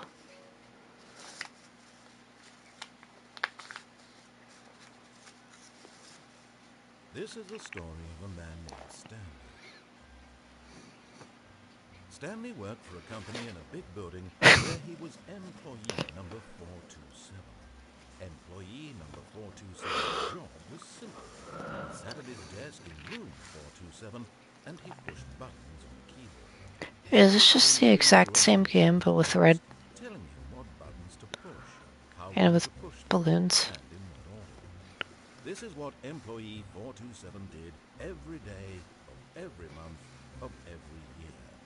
And although others might have considered it soul-winning, Stanley relished every moment that the orders came in, as though he had been made exactly for this job. And Stanley was happy. And then one day, something very peculiar happened. Something that would forever change Stanley. Something he would never quite forget. He had been at his desk for nearly an hour when he realized that not one single order had arrived on the monitor for... I hope I didn't just skip something that was completely new.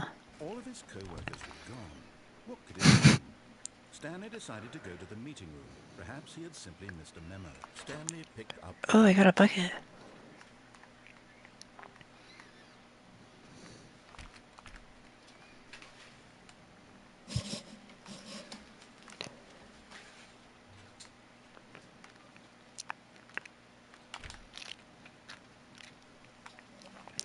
I assume I have to go and find the... Bucket tightly to his chest and entered the door on his left. This was not the correct way to the meeting room, but Stanley had felt the bucket calling to him, telling him that the employee lounge was simply the place to be. And here it was. Had the bucket turned out to be correct? Was this better than the meeting room? Yes, Stanley thought to himself. Yes, perhaps it truly was. How insightful the bucket turned out to be. No, never mind. The bucket was wrong. Stanley took the door on his left to go back to... And so the two of them detoured through the maintenance section and walked straight ahead to the opposite door.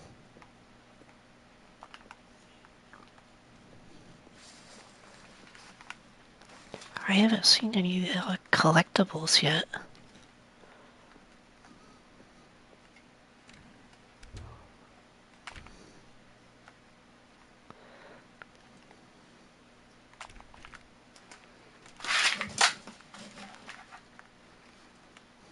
Still no one was here. Stanley needed the bucket's warmth and comfort now more than ever. Perhaps his boss's office was where he'd find answers.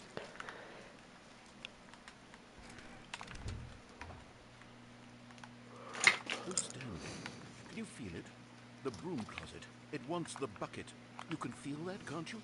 The aura of jealousy? It's as clear as day. This broom closet believes it deserves the bucket. I can really feel it now.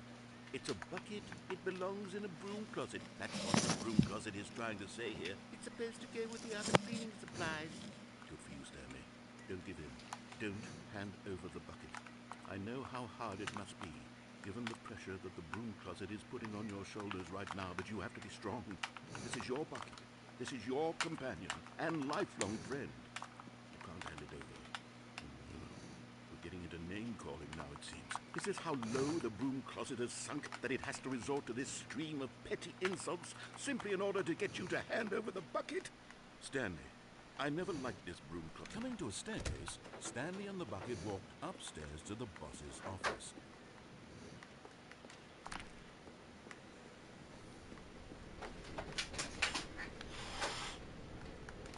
You found one of them. One of the miniature Stanley figurines. Remember, I found the second no one. reward for collecting all of these, only the intrinsic pleasure of a job well done. You can't buy that sort of happiness, Stanley. God knows I've tried. So, I implore you to savor each and every moment you come across one of these beautiful figurines.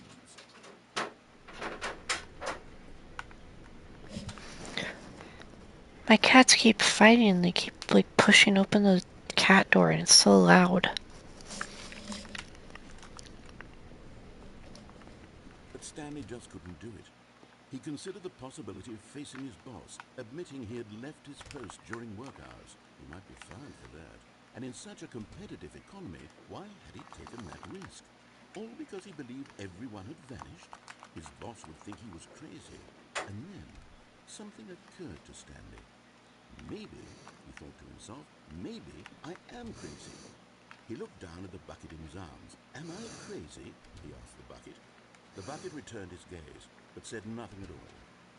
That's strange, Stanley thought. Usually the bucket is a source of guidance and wisdom for me in difficult times such as these. He held the bucket close, yet felt none of its familiar reassurance and comfort. And that's when Stanley realized, this isn't my bucket. It's just a normal, everyday bucket. Someone else's bucket, perhaps. How did I end up with someone else's bucket? This is all terribly wrong. Surely no good would come from this. Who knows what sorts of bizarre hallucinations Stanley might experience without the psychologically grounding presence of his bucket. And indeed, now he noticed that the rooms were repeating, which was, of course, very odd. Now he felt himself floating off the ground. Oh, gracious, he exclaimed. Without my bucket, I've gone truly mad. Where is it? I must find it. Far off in the distance now, he heard it, calling to him. Stanley! Stanley, it's me! The bucket! Could it truly be? He rushed forward from room to room, passing by one bucket after the next. None of them were his. None of them were his special bucket. Come to me, Stanley! Find me! He had to find the bucket. He had to return to his old friend. It was the only way to truly restore his sanity. And then suddenly, he froze dead in his tracks. He knew where the voice of the bucket had been coming from. The real bucket was inside of him all along. It was incredibly painful. Stanley doubled over in agony and blacked out.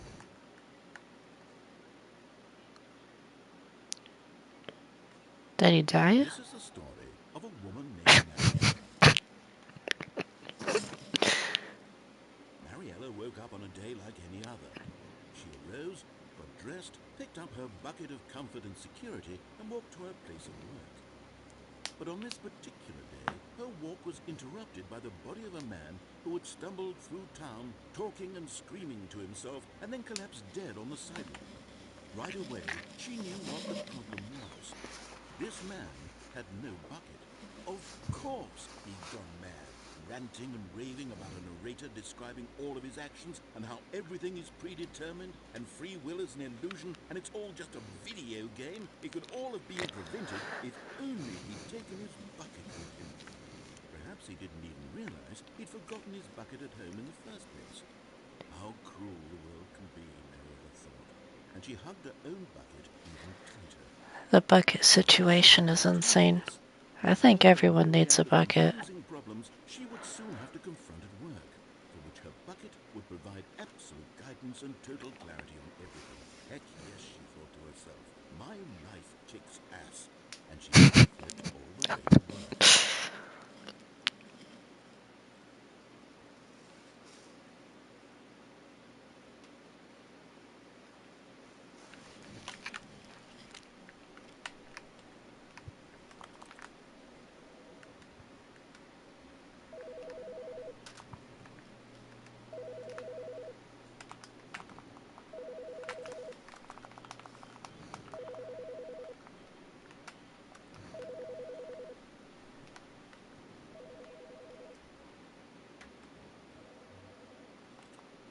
Figurine Finders Committee.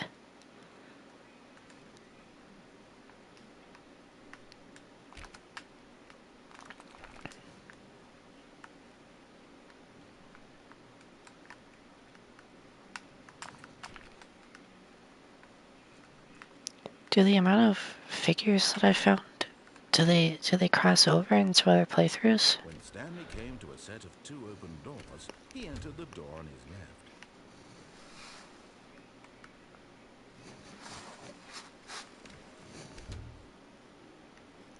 There will be a reward for finding them all. A large room, lots of boxes. Some are both red and blue.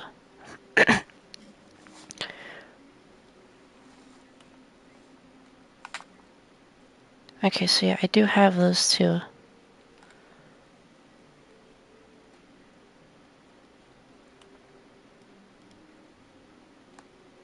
This one near a fireplace.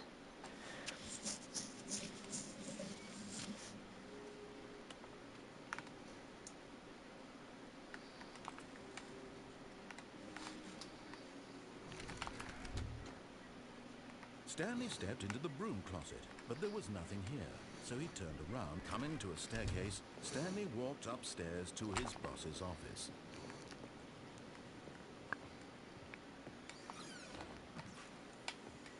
Another miniature I found it. This, you know, there really must be a snappier name for these things. What about mini-stands? Stanley figs? Or what about Stanlerines? Yes, I think I like that. Another Stanlerine under your belt.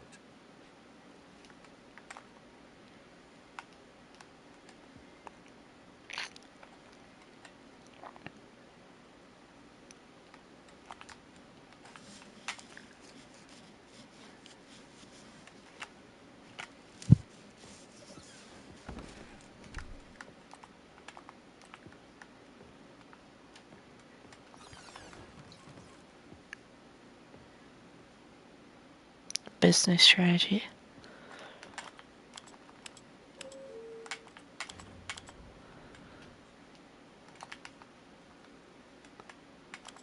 What does this do?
That was very fun. I like that Stepping into his gameplay. manager's office, Stanley was once again stunned to discover not an indication of any human life.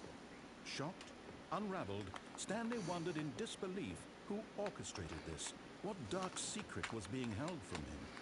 What he could not have known was that the keypad behind the boss's desk guarded the terrible truth that his boss had been keeping from him. And so the boss had assigned it an extra secret PIN number, 2845. But of course, Stanley couldn't possibly have known this. Yet incredibly, by simply pushing random buttons on the keypad, Stanley happened to input the correct code by sheer luck. Amazing. He stepped into the newly opened passageway.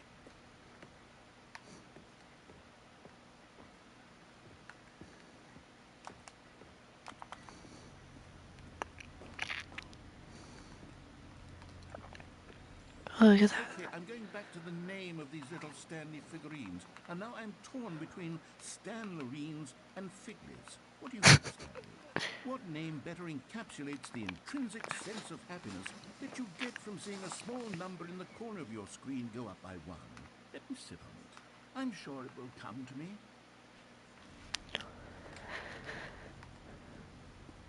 I think Figley's is a good name.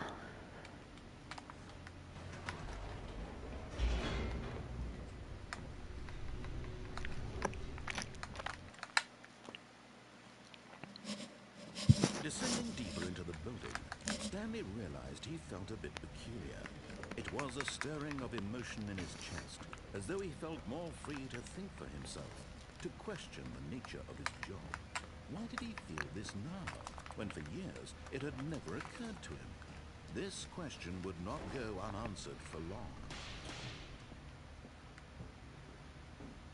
Stanley walked straight ahead through the large door that read Mind Control Facility. Although this passageway had the word escape written on it, the truth was... If you squish a figurine, would it be called Flat Stanley? Probably. The door behind him was not shut. Stanley still had every opportunity to turn around and get back on track. At this point, Stanley was making a conscious, concerted effort to walk forward and willingly confront his death.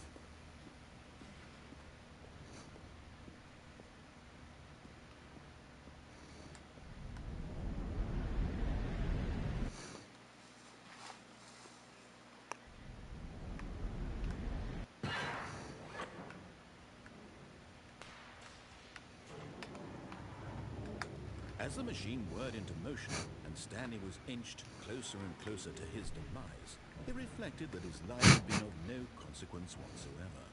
Stanley can't see the bigger picture. He doesn't know the real story, trapped forever in his narrow vision of what this world is. Perhaps his death was of no great loss, like plucking the eyeballs from a blind man. And so he resigned and willingly accepted this violent end to his brief and shallow life. Farewell, Stanley.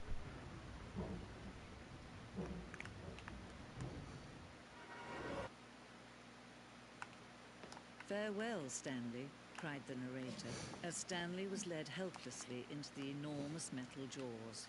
In a single visceral instant, Stanley was obliterated, as the machine crushed every bone in his body, killing him instantly.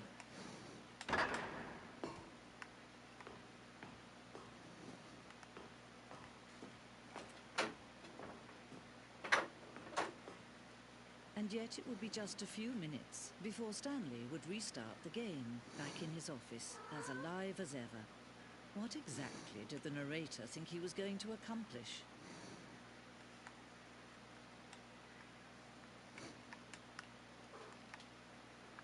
I wonder what's over here. When every path you can walk has been created for you long in advance, death becomes meaningless, making life the same. Do you see now? Do you see that Stanley was already dead from the moment he hit start? I'm glad these filing cabinets are labeled because I didn't know what they were.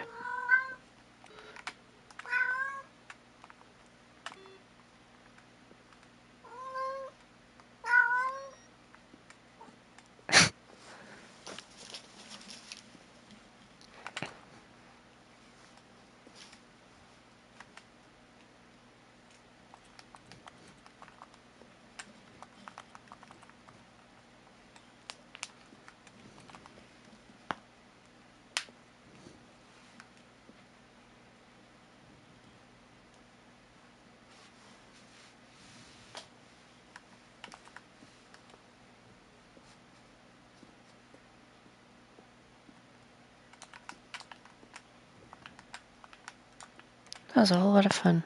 Button sounds. Selection of the sounds used throughout the game when buttons are pressed. Each sound is a mix of a keyboard stroke and a synthesized tone.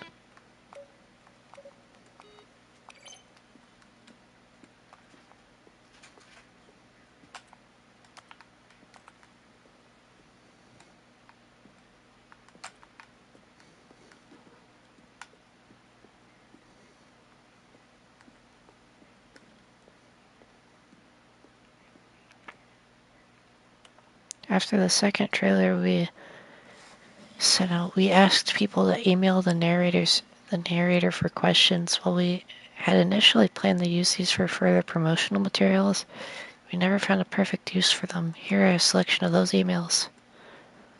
I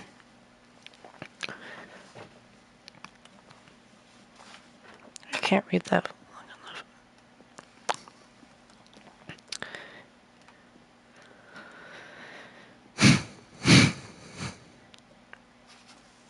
In a previous version of the choice leading to the apartment ending, a timer would give you 15 seconds to pick up the phone. Not picking up the phone will lead to a different ending.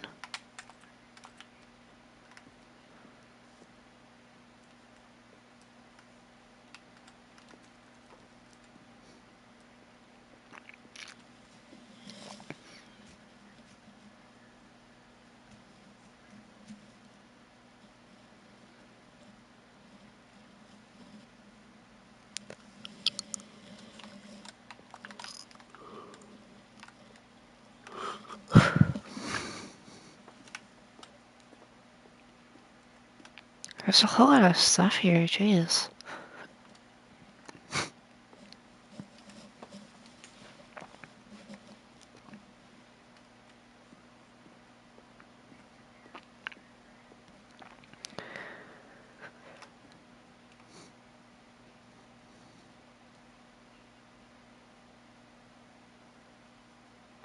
For a long time we had an ending that only ended when the player restarted from the escape menu.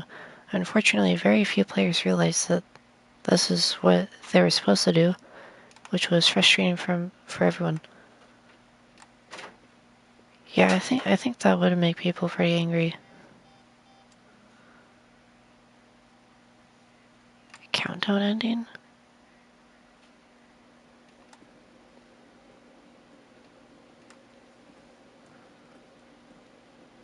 This looks like... This place looks like that one place from Layer 7 of Ultra Kill.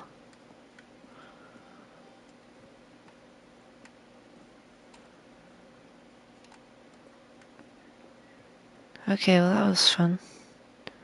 I think I'm done here. Oh, look at these two.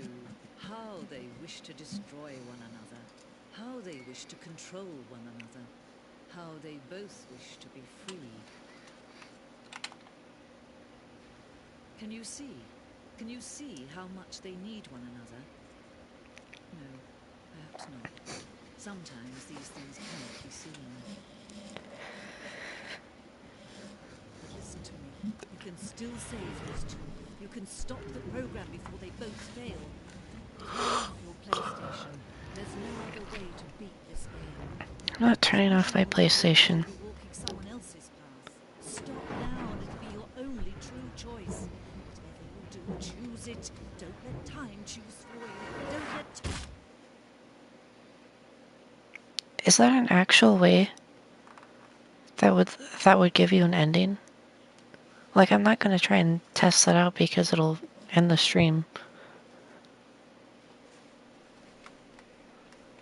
But knowing this game, it probably is a way. Stanley was alone. Finally. This is great, he thought to himself. This is what I've wanted all along. I got what I wanted. When Stanley came to a set of two open doors, this was not the correct way to the meeting room, and Stanley knew it perfectly well. Perhaps he wanted to stop by the employee lounge first, just to admire it.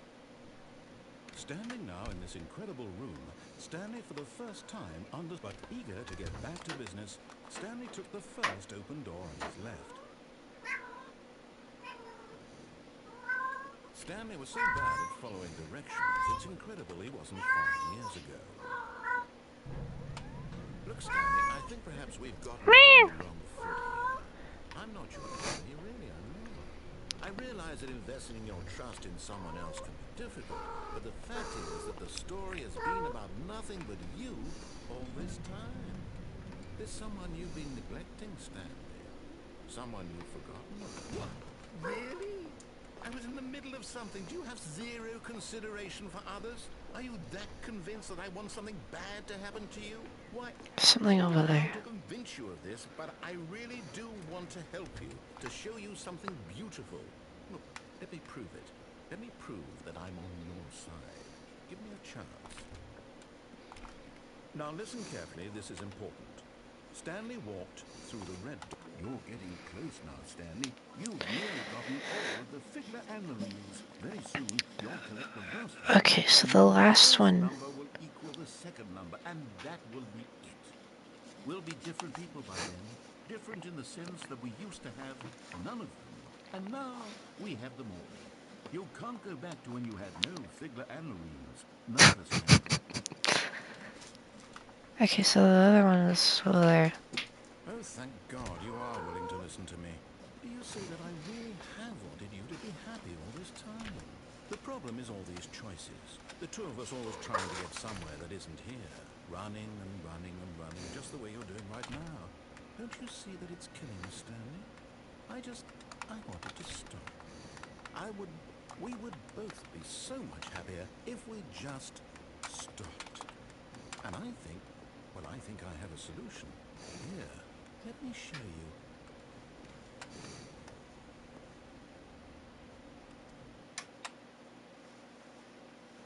What do we want? What are we looking for? Is that the moon? Here. Oh, I'm in space now. Oh, it's beautiful, isn't it? If we just stay right here, right in this moment with this place, Stanley, I think I actually feel happy. No, wait. Where are you going? Oh, no. Stay away from those stairs. If you hurt yourself, if you die, the game will reset. We'll lose all of this. Please, no, Stanley, let me stay here. Don't take this from me. Please, Stanley, think about what you're... Ding ding No! ding ding meow. Oh, I have. thank God. You lived. You had me worried there for a moment. Now, no, what are you doing, Stanley? Please, I'm asking you not to take this away from me. I can't go back to what I was before. If you die, we'll both go back. Why are you doing this? Stanley, let's go back to the other room. Can you do that for me? My God, is this really how much you dislike my game? That you'll throw yourself from this platform over and over to get rid of me? You're literally willing to kill yourself to keep me from being happy. Am I reading the situation correctly? Maybe you're just getting a kick out of it. I don't know anymore. I just wanted us to get along. But I guess that was too much to ask. It looks like you wanted to make a choice after all. Well, this one is yours.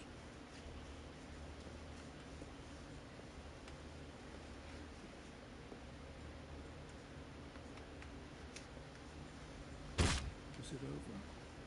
It's going to restart, isn't it? I'm going back. That was a good ending. Now it's time to do the exact same thing. Uncomfortable. And Stanley decided that as soon as he found a new space he felt safe in, that he would never leave it again in his life. When Stanley came to a set of... What's this about special boots? This is not the correct way to the I only meeting. know of And normal Stanley knew it boots. perfectly well. Perhaps he wanted to stop by the employee lounge first, just to admire it. Stanley felt lightheaded, butterflies in his stomach. But eager to get back to business, Stanley took the first open door on his left. Stanley was so bad at following directions, it's incredible he wasn't 5 years ago.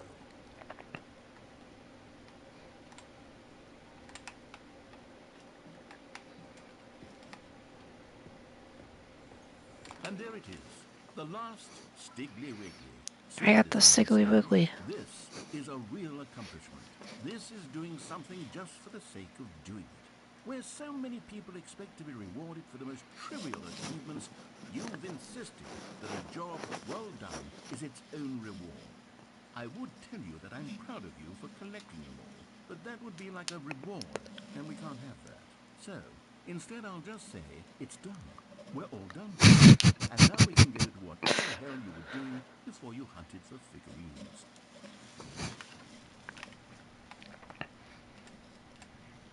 But in his eagerness to prove that he is in control of the story and no one gets to tell him what to do, Stanley leapt from the platform and plunged to his death. Good job, Stanley. Everyone thinks you are very powerful.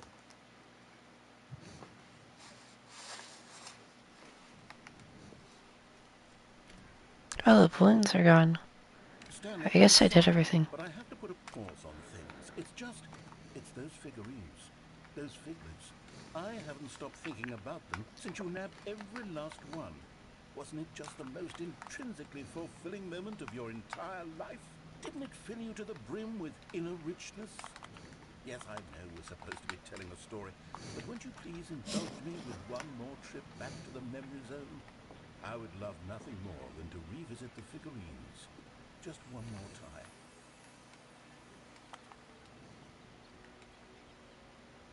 Now remembering when Stanley found the collectibles. Can I go back?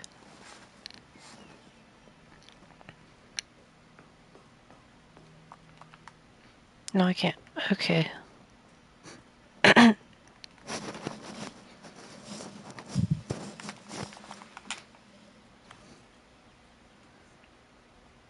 Is this gonna make me do that entire thing again?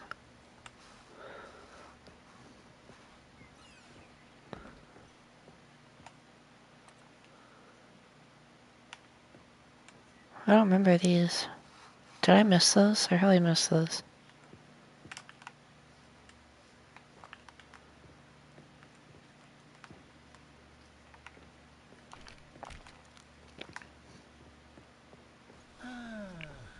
Here's where it all began. The first collectible. Back then, we had no idea how many of them we'd find. Sure, it said 6 right there on the screen, but how could we know for certain? We were so innocent. We'll never be like that again, Stanley. There's 7.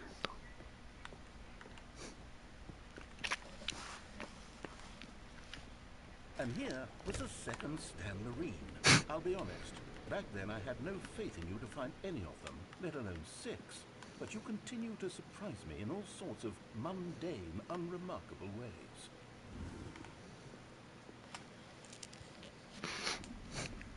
Okay, let's do a little quiz.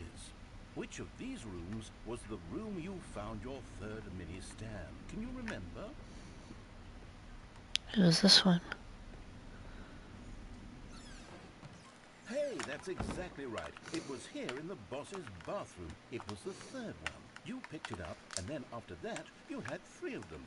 I'm glad these moments are so crystal clear in your memory, but I shouldn't be surprised. After all, science tells us that it's impossible to forget your third time doing anything.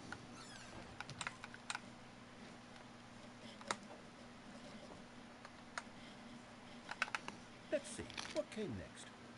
Oh yes, we found a Figley in this pink room. Oh well, I can't actually say I remember being in this room, but it's here in the memory zone, so it must have happened.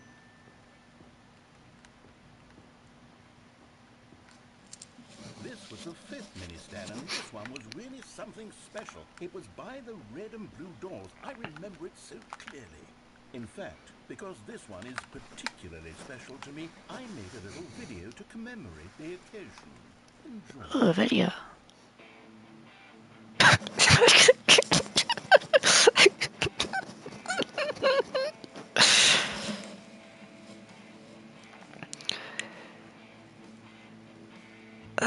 That's beautiful. I love this.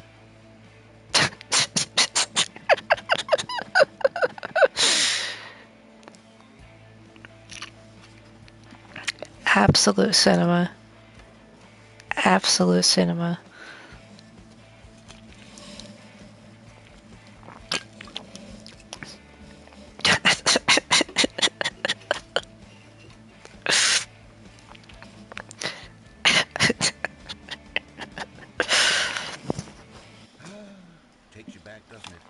spent a lot of time making that video, but it was 8 minutes I wouldn't have spent on anything else.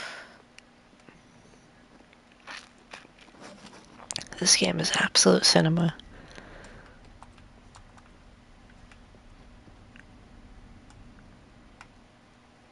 And then, Stanley, then we came to the last collectible, the final figurine, right here in the warehouse. This memory is the most distinct and clear in my mind, perhaps because it was the one that happened more recently than all the others. Who can truly say how the mind works? All I know is that this is the moment where you picked up a Figley and I thought to myself, yes, that's all of them. They're all collected. It was a moment unlike any other. Except for the other moments picking up figurines, which it was exactly like.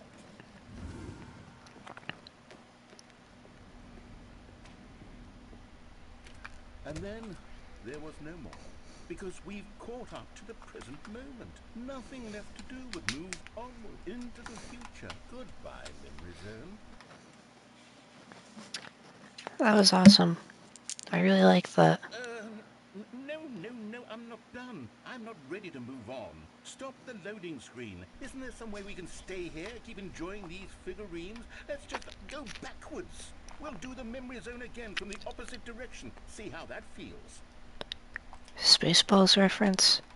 I have never watched Spaceballs, so I don't know.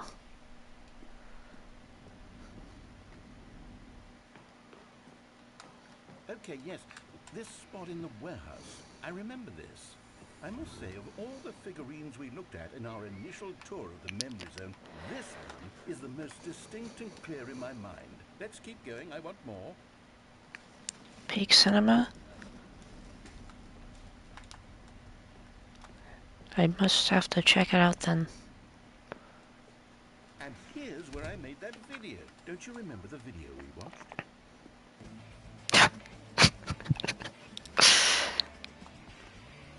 Yes, I love that video. I hope it plays that video more times. I bet I see that one again. Pink room, Stanley. Still no memory of this one. Good room, though. A solid room.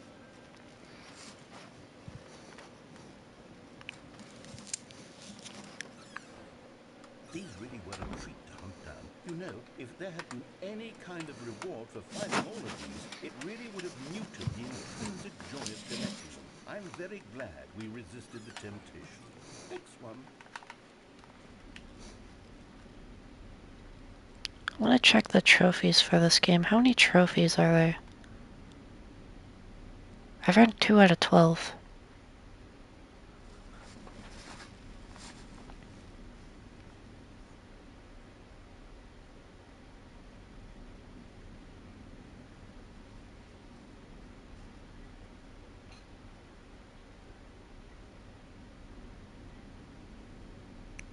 Don't play the Stanley Parable for 10 years.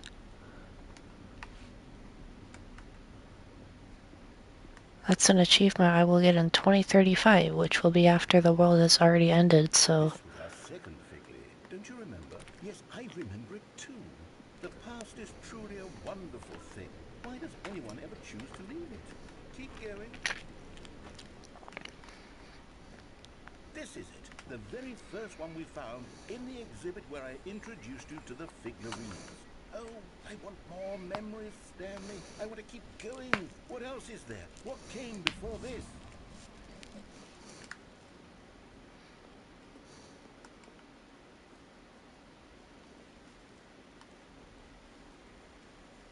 Yeah, those trophies are probably Look, it's the terrible secrets. new content that we were originally sold on.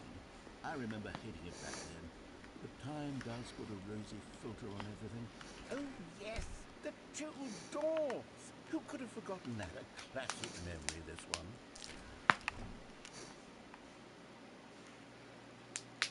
And before everything else, there was your office.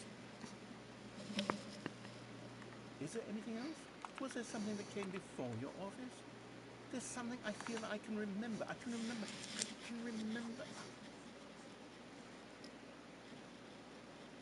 Yes, I'm remembering something now. I remember before this whole story got started. Back then I was different. I used to make big decisions. I was passionate. I was skeptical. I weighed each decision with profound thoughtfulness. And then, somewhere along the way, I stopped making decisions. I became lazy, and I came up with a character named Stanley to do my thinking for me. He would make the decisions, he would decide which way to go. I would cheer him on as he collected figurines for no reason. Why did I invent Stanley? Was I lonely? Yes, perhaps that's it. Perhaps I needed to imagine I had companionship. And Stanley really did make for a wonderful companion, even if he was a fiction. But I suppose it's grown old. I want to think for myself again. I want to go back to how it used to be. Yes, I can be on my own again. I can do it. I'll be stronger this time. I'll take care of myself. I don't need Stanley anymore. And little tree was so much fun to play with. You know what? Since we're in the memory zone, how about one more good memory? Let's go back just once and give Stanley one more run at the office, and then I'll retire him for good. I did enjoy telling the story so very much. Okay, here we go. This is the story of a man named Stanley.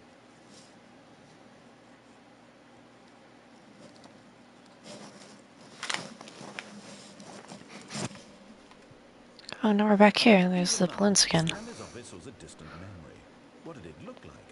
There was a computer back. Stanley lifted the bucket into his arms, and a wave of comfort rushed over him. Can I still play the game normally if I... Tightly to his chest and entered the door on his left.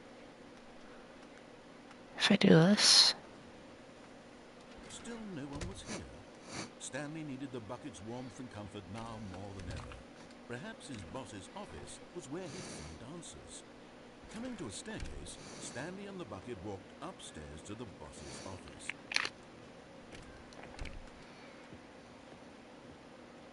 Stepping into his manager's office, Stanley was once again stunned to discover not an indication of any human life. Crushed by the weight of this revelation, Stanley may have broken down into an emotional dumpster fire, if not for the soothing presence. But Stanley guessed the correct code by sheer luck. Was it that the bucket knew all along? Was the bucket guiding him? Yes, this is certainly the most logical explanation.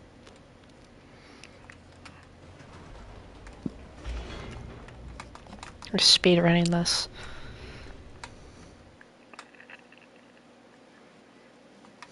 The elevator raced downward, plummeting towards an unknown fate. It would be all Stanley could do to keep himself together, if not for the bucket. Soothing him, comforting him, reassuring that in this darkest moment of uncertainty, he would be all right. The bucket is here for you, Stanley. Everything will be fine. Stanley and the bucket walked straight ahead through the large door that read, Mind Control Facility.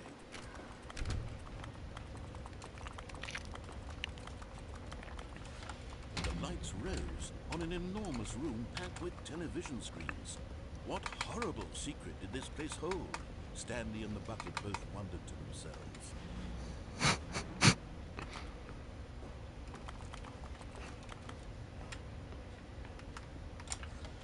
The monitors jumped to life, and Stanley nearly dropped the bucket in shock. Everyone in the office was being videotaped, monitored like guinea pigs. The bucket had never seen anything like this, and it very nearly burst into tears as Stanley cradled it gently, reassuring it that everything would be fine. Was the bucket under the mind control facility's influence as well? Had the bucket been told to do things it didn't wish to do? What kinds of things does a bucket want to do or not want to do in the first place? These questions raced furiously in Stanley's feeble mind. No! He screamed into the bucket. He couldn't accept it. His own life in someone else's control? Never! He squeezed the bucket tighter. His one friend in the entire world. At this point, he could trust no one except for the bucket. But here was the proof. The heart of the operation. Controls labeled with emotions, happy or sad or content. Walking, eating, working, all of it monitored and commanded from this very place. And as the cold reality of his past began to sink in, Stanley decided that this machinery would never again exert its terrible power over another human life. For he and the bucket would dismantle the controls for good. Two best friends, Stanley and the bucket, up against the world.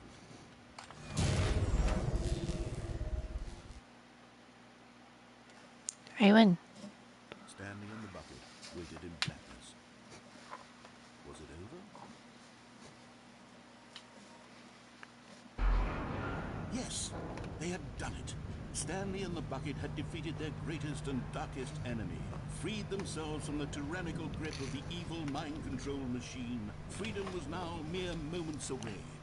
Excitedly, the two of them began to discuss the kind of life they wanted to live once they stepped through this massive door. The bucket wanted to learn to roller skate. Stanley wanted to sneeze in every country on Earth. Both of them wanted to begin watching a movie, any movie, but then stop it halfway through and begin watching it in reverse from the end.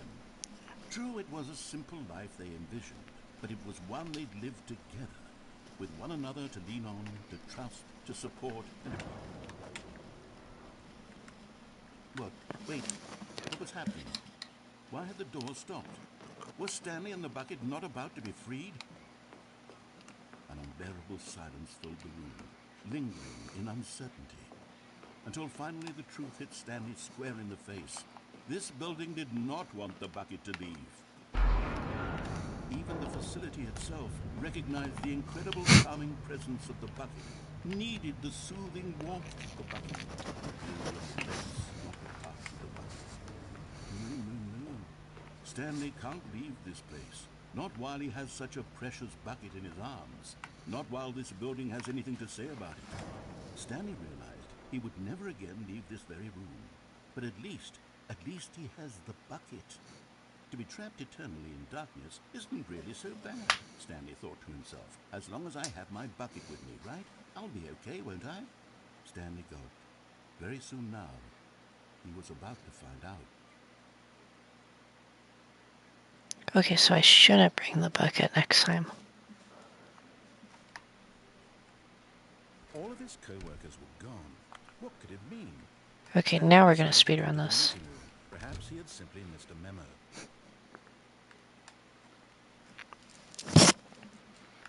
When Stanley came to a set of two open doors, he entered the door on his left. Yet there was not a single person here either. Feeling a wave of disbelief, Stanley decided to go up to his boss's office. Coming to a staircase, Stanley walked upstairs to his This game boss's is very office. existential.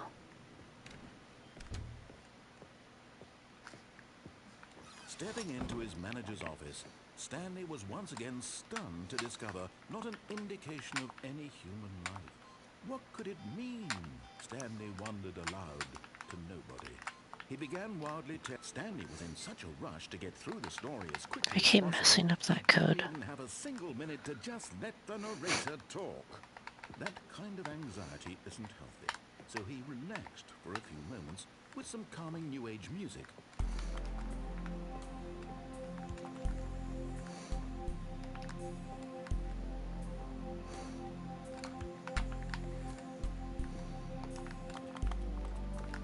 Feeling soothed and rejuvenated, Stanley calmly walked forward into the opened passageway.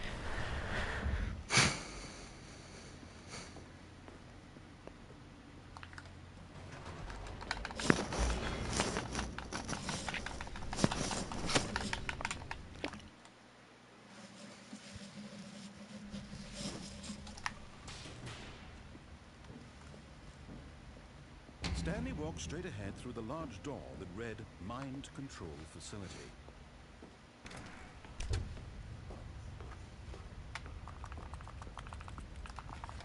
The lights rose on an enormous room packed with television screens.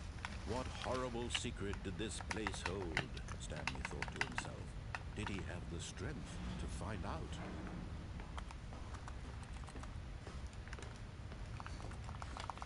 Now the monitors jumped to life, their true nature revealed.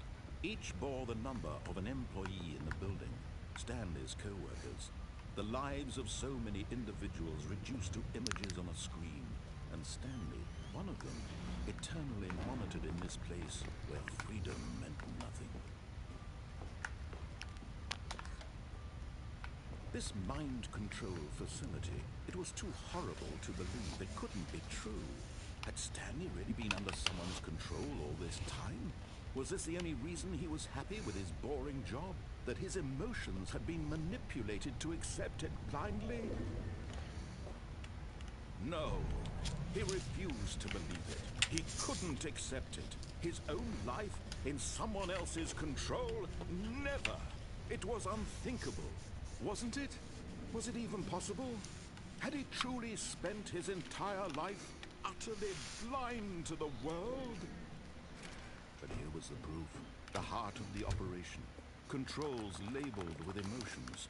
Happy, or sad, or content. Walking, eating, working. All of it monitored and commanded from this very place. And as the cold reality of his past began to sink in, Stanley decided that...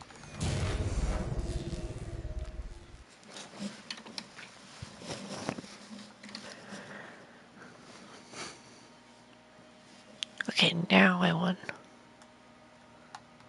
blackness, and a rising chill of uncertainty. Was it over? Yes. He had won. He had defeated Absolute the cinema. unshackled himself from someone else's command. Freedom was mere moments away. And yet, even as the immense door slowly opened, Stanley reflected on how many puzzles still lay unsolved. Where had his co-workers gone? How had he been freed from the machine's grasp? What other mysteries did this strange building hold? But as sunlight streamed into the chamber, he realized none of this mattered to him, for it was not knowledge or even power that he had been seeking, but happiness. Perhaps his goal had not been to understand, but to let go. No longer would anyone tell him where to go, what to do, or how to feel. Whatever life he lives, it will be his. And that was all he needed to know. It was perhaps the only thing worth knowing. Stanley stepped through the open door. Stanley felt the cool breeze upon his skin, the feeling of liberation, the immense possibility of the new path before him. This was exactly the way, right now, that things were meant to happen. And Stanley was happy.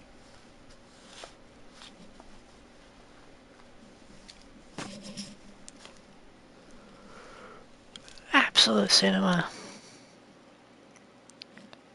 Absolute cinema. I don't know how you can do it in 4 minutes. Stanley had never seen the office this brightly lit. Was it a sign of something? He hoped it was. He hoped very much that it was. When Stanley came to a set of 2 open doors... I'm gonna do the same thing, but I'm gonna turn it on. And I wanna see what happens when I do that. Yet there was not a single person here either. Feeling a wave of disbelief, Stanley decided to go up to his boss. Coming to a staircase, Stanley walked upstairs to his boss's office.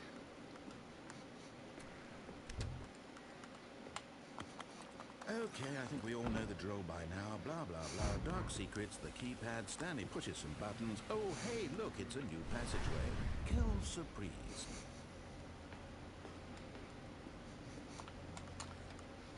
Okay, I don't have to put that in then.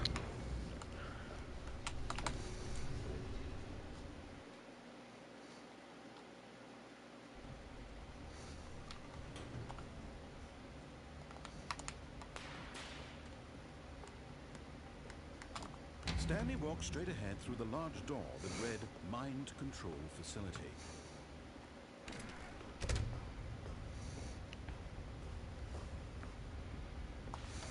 The light heads rose on an enormous room packed with television screens.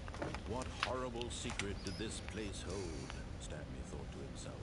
Did he have the strength to find out?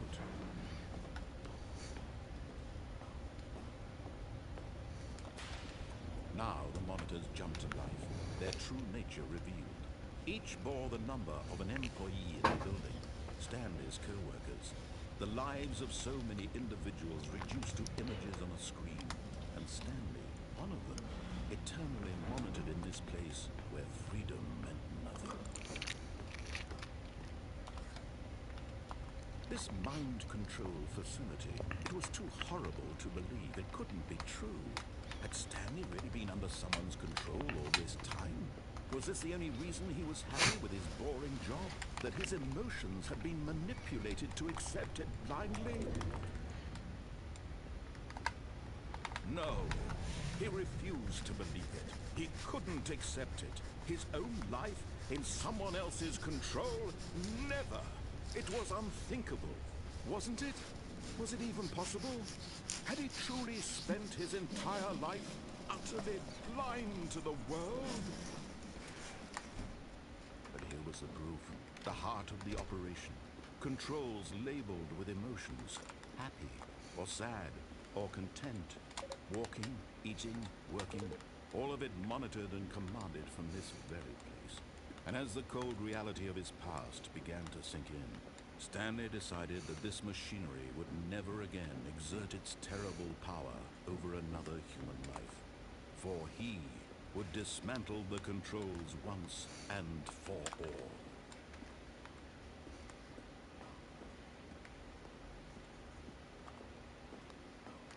I don't know how to do all the other buttons. Let's turn it on this time. Oh, Stanley, you didn't just activate the controls, did you? After they kept you enslaved all these years, you go and you try to take control of the machine for yourself. Is that what you wanted? Control? Oh, Stanley, I applaud your effort, I really do. But you need to understand, there's only so much that machine can do. You were supposed to let it go. Turn the controls off and leave. If you want to throw my story off track, you're going to have to do much better than that. I'm afraid you don't have nearly the power you think you do. For example, and I believe you'll find this pertinent, Stanley suddenly realized he had just initiated the network's emergency detonation system. In the event that this machine is activated without proper DNA identification, nuclear detonators are said to explode, eliminating the entire complex. How long until detonation then? Let's say, 2 minutes. Ah, now this is making things a little more fun, isn't it, Stanley? It's your time to shine. You are the star. It's your story now. Shape it to your heart's desires. Oh, this is much better than what I had in mind. What a shame we have so little time left to enjoy it. Mere moments until the bomb goes off. But what precious moments each one of them is. More time to talk about you, about me, where we're going, what all this means. I barely know where to start. What's that? You'd like to know where your co-workers are? A moment of solace before you're obliterated? Oh, you're going to die anyway. I'll tell you exactly what happened to them. I erased them. I turned off the machine. I set you free. Of course, that was merely in this instance of the story. Sometimes when I tell it, I simply let you sit there in your office forever, pushing buttons endlessly and then dying alone. Other times, I let the office sink into the ground, swallowing everyone inside, or I let it burn to a crisp. I have to say this, though, this version of events has been rather amusing. Watching you try to make sense of everything and take back the control wrested away from you, it's quite rich. I almost hate to see it go. But I'm sure whatever I come up with on the next go-around will be even better. My goodness, only 34 seconds left. But I'm enjoying this so much. You know what? To hell with it. I'm going to put some extra time on the clock, why not? These are precious additional seconds, Stanley. Time doesn't grow on trees. Oh dear me, what's the matter, Stanley? Is it that you have no idea where you're going or what you're supposed to be doing right now? Or did you just assume when you saw that timer that something in this room was capable of turning it off? I mean, look at you. Running from button to button, screen to screen, clicking on every little thing in this room. These numbered buttons, no, these colored ones. Or maybe this big red button, or this door. Everything, anything, something here will save me. Why would you think that, Stanley? That this video game can be beaten? Won? Solved? Do you have any idea what your purpose in this place is? I have zero clue what I'm doing, honestly. Stanley, you're in for quite a disappointment. But here's a spoiler for you. That timer isn't a catalyst to keep the action moving along. It's just seconds ticking away to your death. You're only still playing instead of watching a cutscene because I want to watch you for every moment that you're powerless.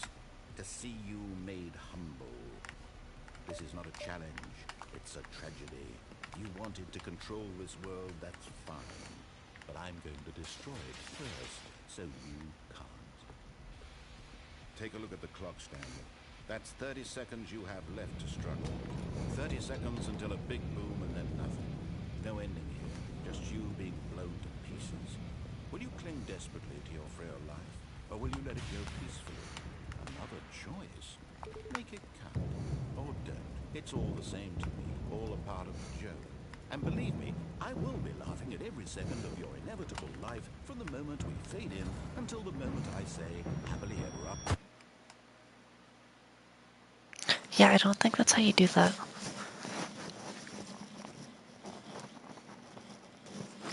There must be something that you have to do there. I just don't know I what can't wait to you're tell this doing. story to my co-workers, Stanley thought. How amusing they'll find it. Oh, won't we all just laugh and laugh at the time I thought everyone had gone missing.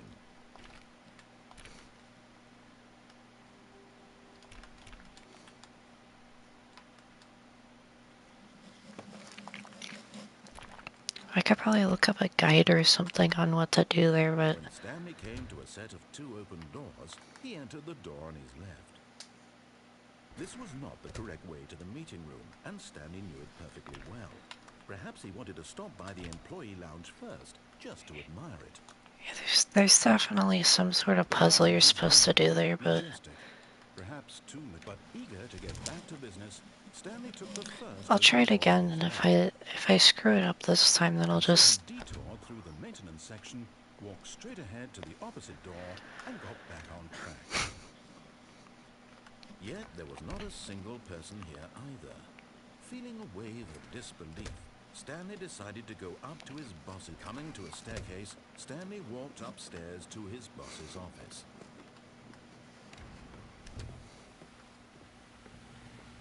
Here's the door, just go.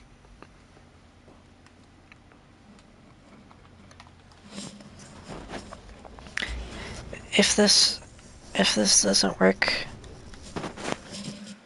I think I might have an idea of what to do, but if it doesn't work, then I'll just look it up. Stanley walked straight ahead through the large door that read Mind Control Facility.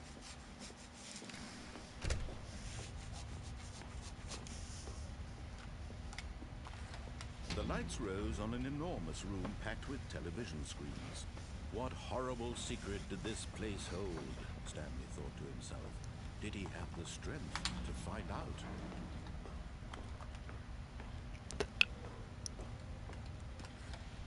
Now the monitors jumped to life, their true nature revealed. Each bore the number of an employee in the building, Stanley's co-workers.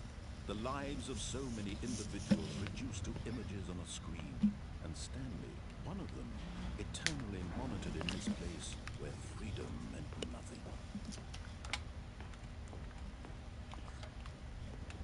This mind control facility, it was too horrible to believe. It couldn't be true. Had Stanley really been under someone's control all this time? Was this the only reason he was happy with his boring job? That his emotions had been manipulated to accept it blindly? No. He refused to believe it. He couldn't accept it. His own life in someone else's control? Never! It was unthinkable. Wasn't it? Was it even possible? Had he truly spent his entire life utterly blind to the world? He was the proof, the heart of the operation. Controls labeled with emotions, happy or sad or content. Walking, eating, working, all of it monitored and commanded from this very place. And as the cold reality of his past began to sink in, Stanley decided that this machinery would never again exert its terrible power over another human life. For he would dismantle the controls once and for all. Oh, Stanley, you didn't just activate the controls, did you? After they kept you enslaved all these years, you go and you try to take control of the machine for yourself. Is that what you wanted? Control? Oh, Stanley, I applaud your effort, I really do. But you need to understand, there's only so much that machine can do. You were supposed to let it go, turn the controls off, and leave. If you want to throw my story off track, you're going to have to do much better than that. I'm afraid you don't have nearly the power you think you do. For example, and I believe you'll find this pertinent, Stanley suddenly realized he had just initiated the network's emergency detonation system. In the event that this machine is activated without proper DNA identification, nuclear detonators are said to explode, eliminating the entire complex. How long until detonation then? Let's say, 2 minutes. Ah, now this is making things a little more fun, isn't it, Stanley? It's your time to shine. You are the star. It's your story now. Shape it to your heart's desires. Oh, this is much better than what I had in mind. What a shame we have so little time left to enjoy it. Mere moments until the bomb goes off. But what precious moments each one of them is. More time to talk about you, about me, where we're going, what all this means. I barely know where to start. What's that? You'd like to know where your co-workers are? A moment of solace before you're obliterated. All right, I'm in a good mood. You're gonna die anyway. I'll tell you exactly what happened to them. I erased them. I turned off the machine. I set you free. Of course, that was merely in this instance of the story. Sometimes when I tell it, I simply let you sit there in your office forever, pushing buttons endlessly and then dying alone. Other times, I let the office sink into the ground, swallowing everyone inside, or I let it burn to a crisp. I have to say this, though, this version of events has been rather amusing. Watching you try to make sense of everything and take back the control wrested away from you, it's quite rich. I almost hate to see it go. But I'm sure whatever I come up with on the next go-around will be even better. My goodness, only 34 seconds left. But I'm enjoying this so much. You know what? To hell with it. I'm going to put some extra time on the clock, why not? These are precious additional seconds, Stanley. Time doesn't grow on trees. Oh dear me, what's the matter, Stanley? What Is the it that you hell? have no idea where you're going or what you're supposed to be doing right now? Or did you just assume when you saw that timer that something in this room was capable of turning it off? I mean, look at you. Running from button to button, screen to screen, clicking on every little thing in this room. These numbered buttons, no, these colored ones. Or maybe this big red button, or this door. Everything, anything, something here will save me. Why would you think that, Stanley? That this video game can be beaten? Won? Solved? Do you have any idea what your purpose in this place is? But you really believe there's an answer? How many times will you replay this bit, looking desperately for a solution? 10? 100? 1,000? I look forward to finding out and to watching the bomb go off each time you fail. Just you and me in the retching explosion of fire and metal over and over and over for all of eternity. And Stanley died again. And Stanley died again. And Stanley died again. Take a look at the clock, Stanley. That's 30 seconds you have left to struggle.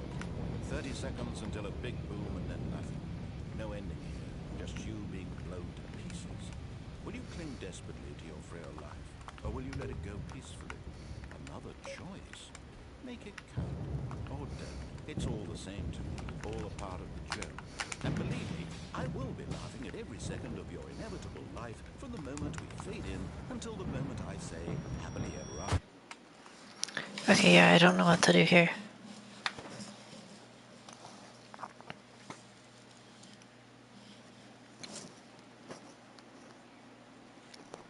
I love looking up game guides.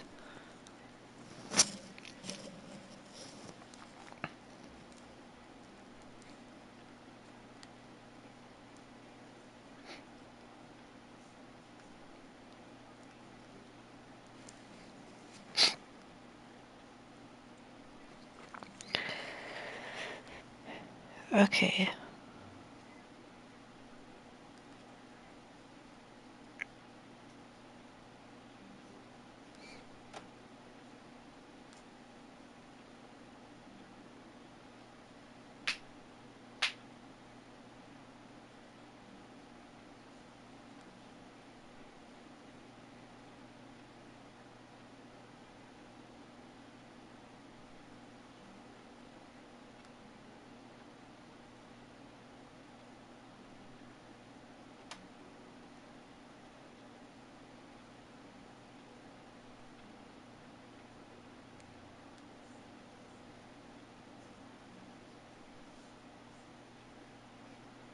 Okay, so there is no ending.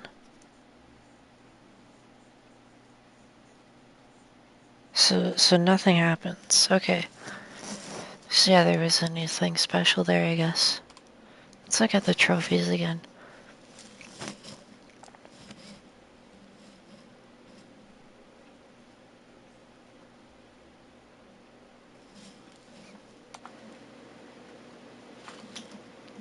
Okay, so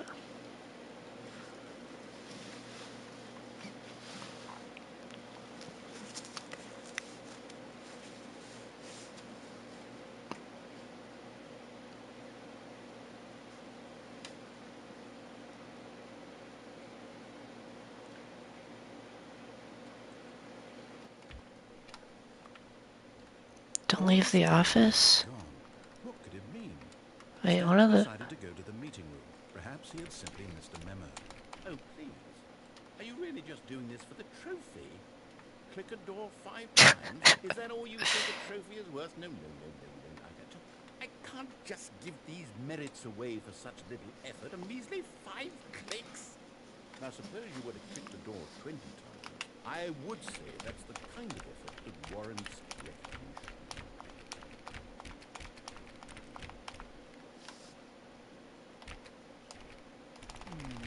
I have to say, I'm still not feeling the satisfaction of witnessing true effort for a noble cause.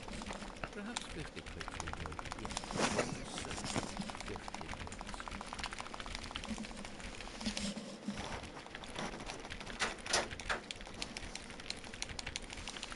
No. I'm still not feeling it. I want this trophy to have meant something. It has to be a true reward for valiant effort. I want to see some hustle, Stanley. I want to see commitment, a willingness to go all the way no matter the cost. Why don't you go put 20 clicks into door number 417? Where's door 417?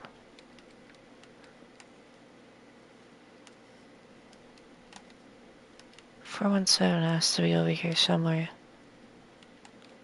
There it is. 2, 3, 4, 5, 6, 7, 8, 9, 10, 11, 12, 13, 14. Oh, great. Now, go click a few times on door 437.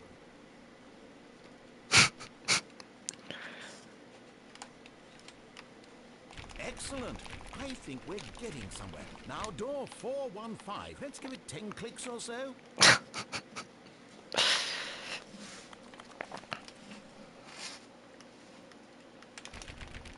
Now, back to door number 437.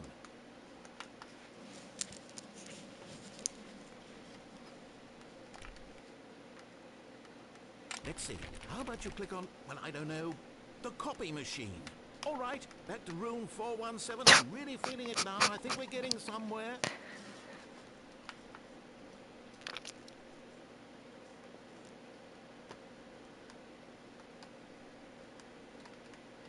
Okay, Now go climb on employee 419's desk.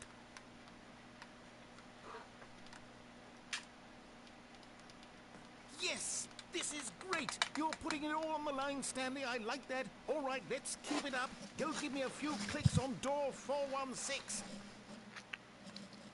We've almost got it! Now the copy machine, do that one again!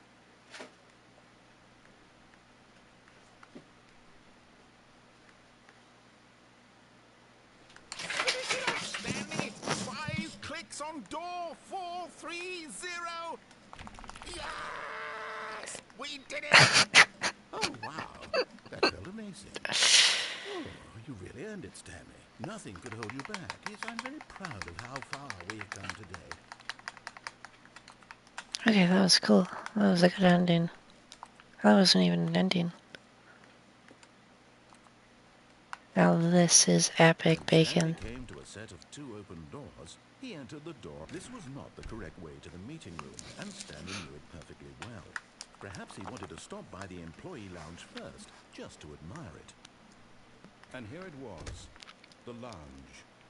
But eager to get back to business, Stanley took the first open door on his left. I'm gonna see. I think you can Stanley was so bad at following survive directions, jumping. it's incredible he wasn't fired years ago. Look, Stanley, I think perhaps we've gotten off on the wrong foot here. I'm not your enemy, really, I'm not. I realize that investing your trust in someone else can be difficult, but the fact is that the story has been about nothing but you all this time. There's someone you've been neglecting, Stanley. Someone you've forgotten about. Please. But in his eagerness to prove that he is in control of the story and no one gets to tell him what to do, Stanley leapt from the platform and plunged to his death. Good job, Stanley. Everyone thinks you are very powerful. I'll try jumping on the other truck then. Because I swear there's something that you can do Wait, here. Stanley thought to himself. Am I sure that the orders stopped coming in? How is that possible? They never stopped. Surely I was mistaken.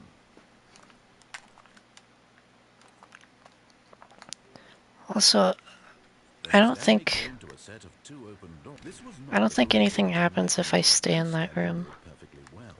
Perhaps he wanted to stop by the employee lounge first, just to admire it. It was okay. But eager to get back to business, Stanley took the first open door on his left. Stanley was so bad at following directions, it's incredible he wasn't fired years ago. Look, Stanley, I think perhaps we've gotten off on the wrong foot here. I'm not your enemy, but in his eagerness to Nope, prove that he it is doesn't in work. control of the story and no one gets to tell him what to do, Stanley leapt from the platform and plunged to his death. Good job, Stanley. Everyone thinks you are very powerful. I don't know what else to do.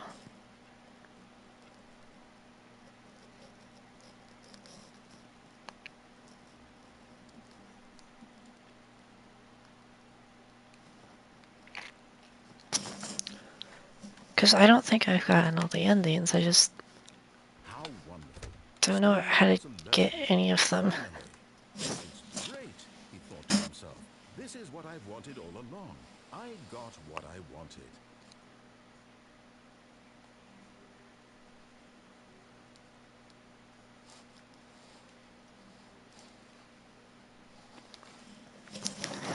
How long have we been live for? Almost 3 hours by this point.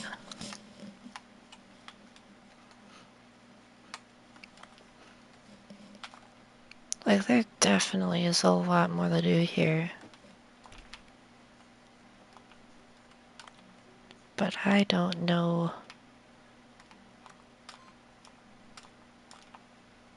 Oh, you can type something there.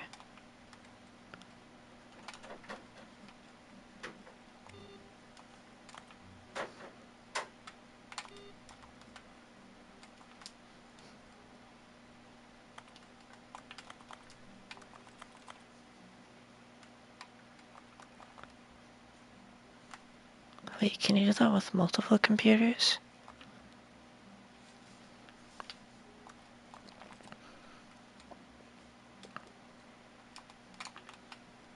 No matter how hard Stanley looked, he couldn't find a trace of his co-workers.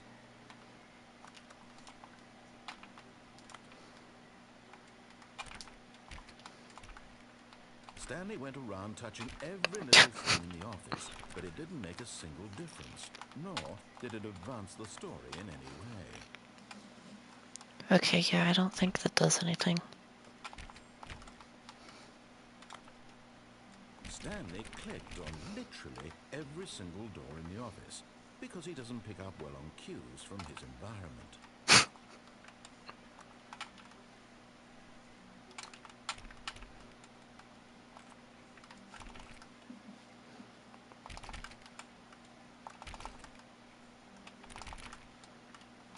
When Stanley came to a set of 2 open doors, he entered the door on his left.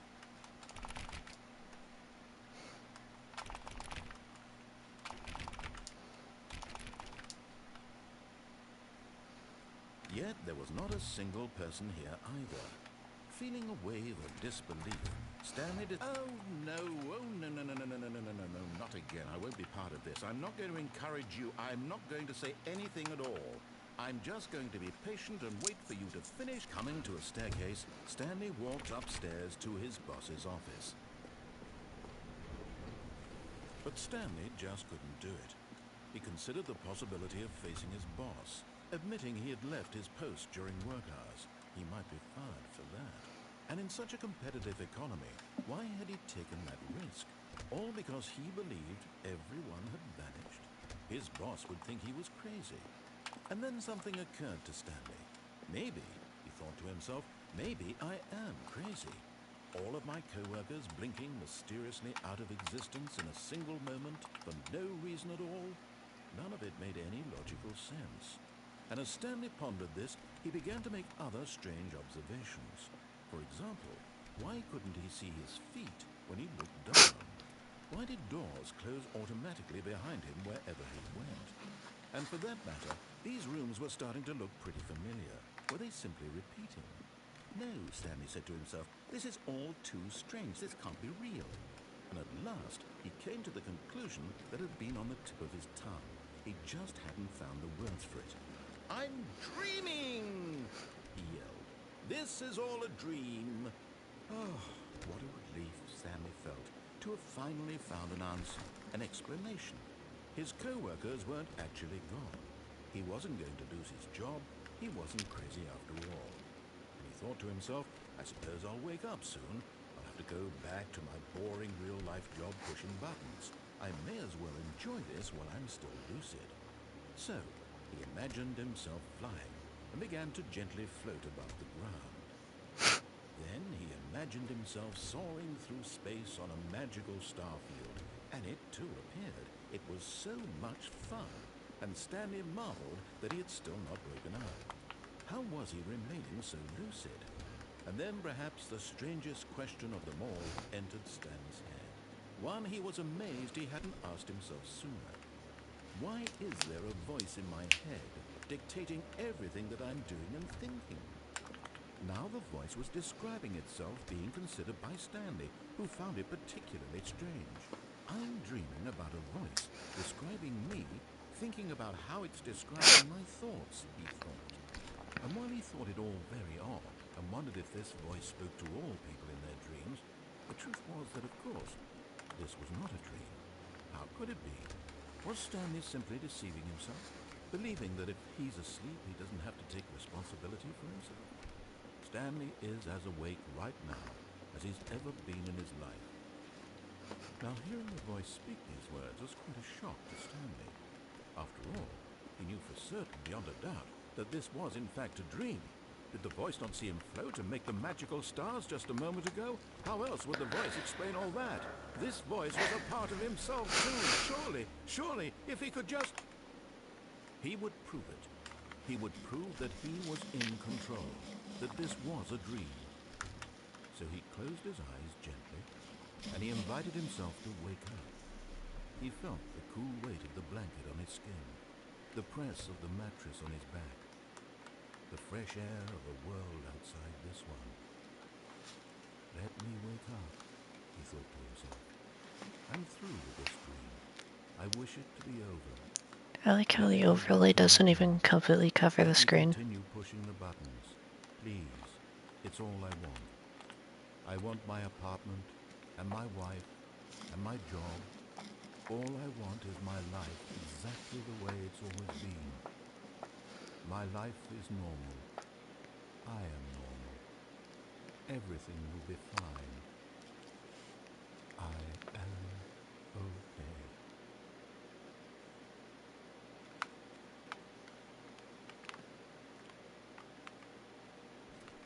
Stanley began screaming. Please, someone, wake me up. My name is Stanley. I have a boss. I have an office. I am real. Please, just someone tell me I am real. I must be real. I must be. Can anyone hear my voice? Who am I? Who am I? And everything went black.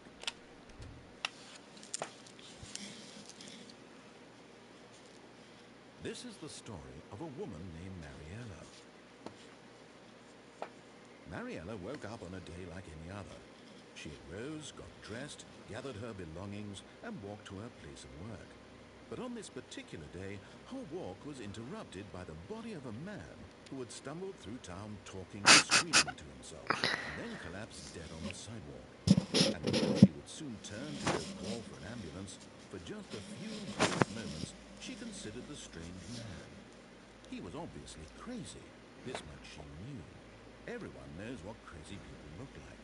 And in that moment, she thought to herself how lucky she was to be normal. I am sane. I am in control of my mind. I know what is real and what isn't.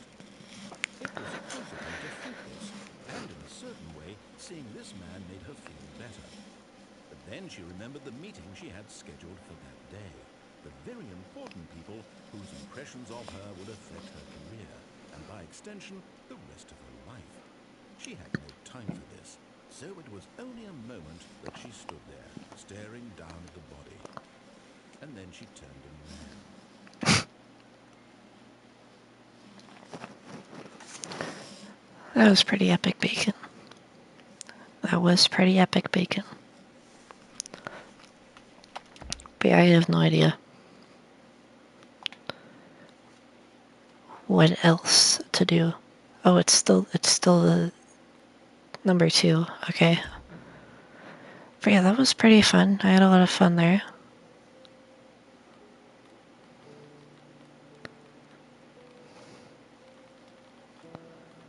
Apparently you get an achievement if you just go through every single number. Which is kind of funny.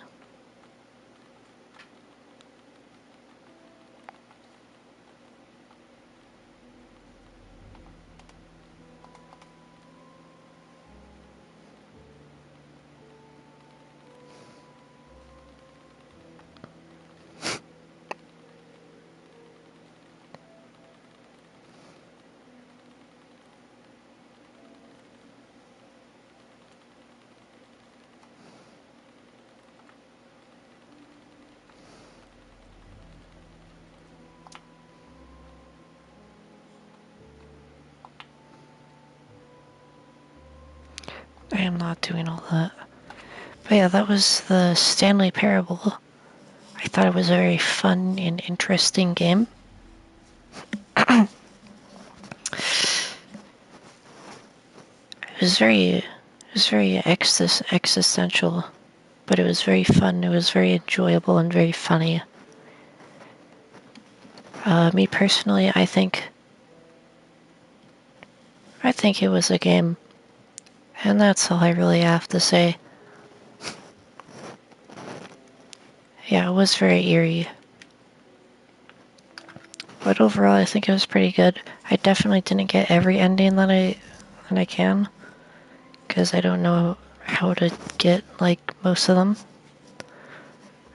I mean, I probably got most of them, but I might have missed, like, 2 or 3. But yeah, it was pretty fun, pretty funny, and that's kind of all I have to say. Parable is a very nice break from most games. It's a breath of fresh air. Basically. Also, I like how it cuts off most of the messages in the chat, so you probably said more than that, but I can't read it because I also can't read old chat messages for some reason on PS5. It's a good feature. That's a good feature for the streaming. But yeah, that's all I really have to say. If you're watching this live, then thank you for watching live, and if you're watching this on the main channel, which is where the highlights will go up, you can watch the VOD for this on my second channel, which is linked in the description. But yeah, that's all I really have to say. I said that like 4 times. Good night to every pony.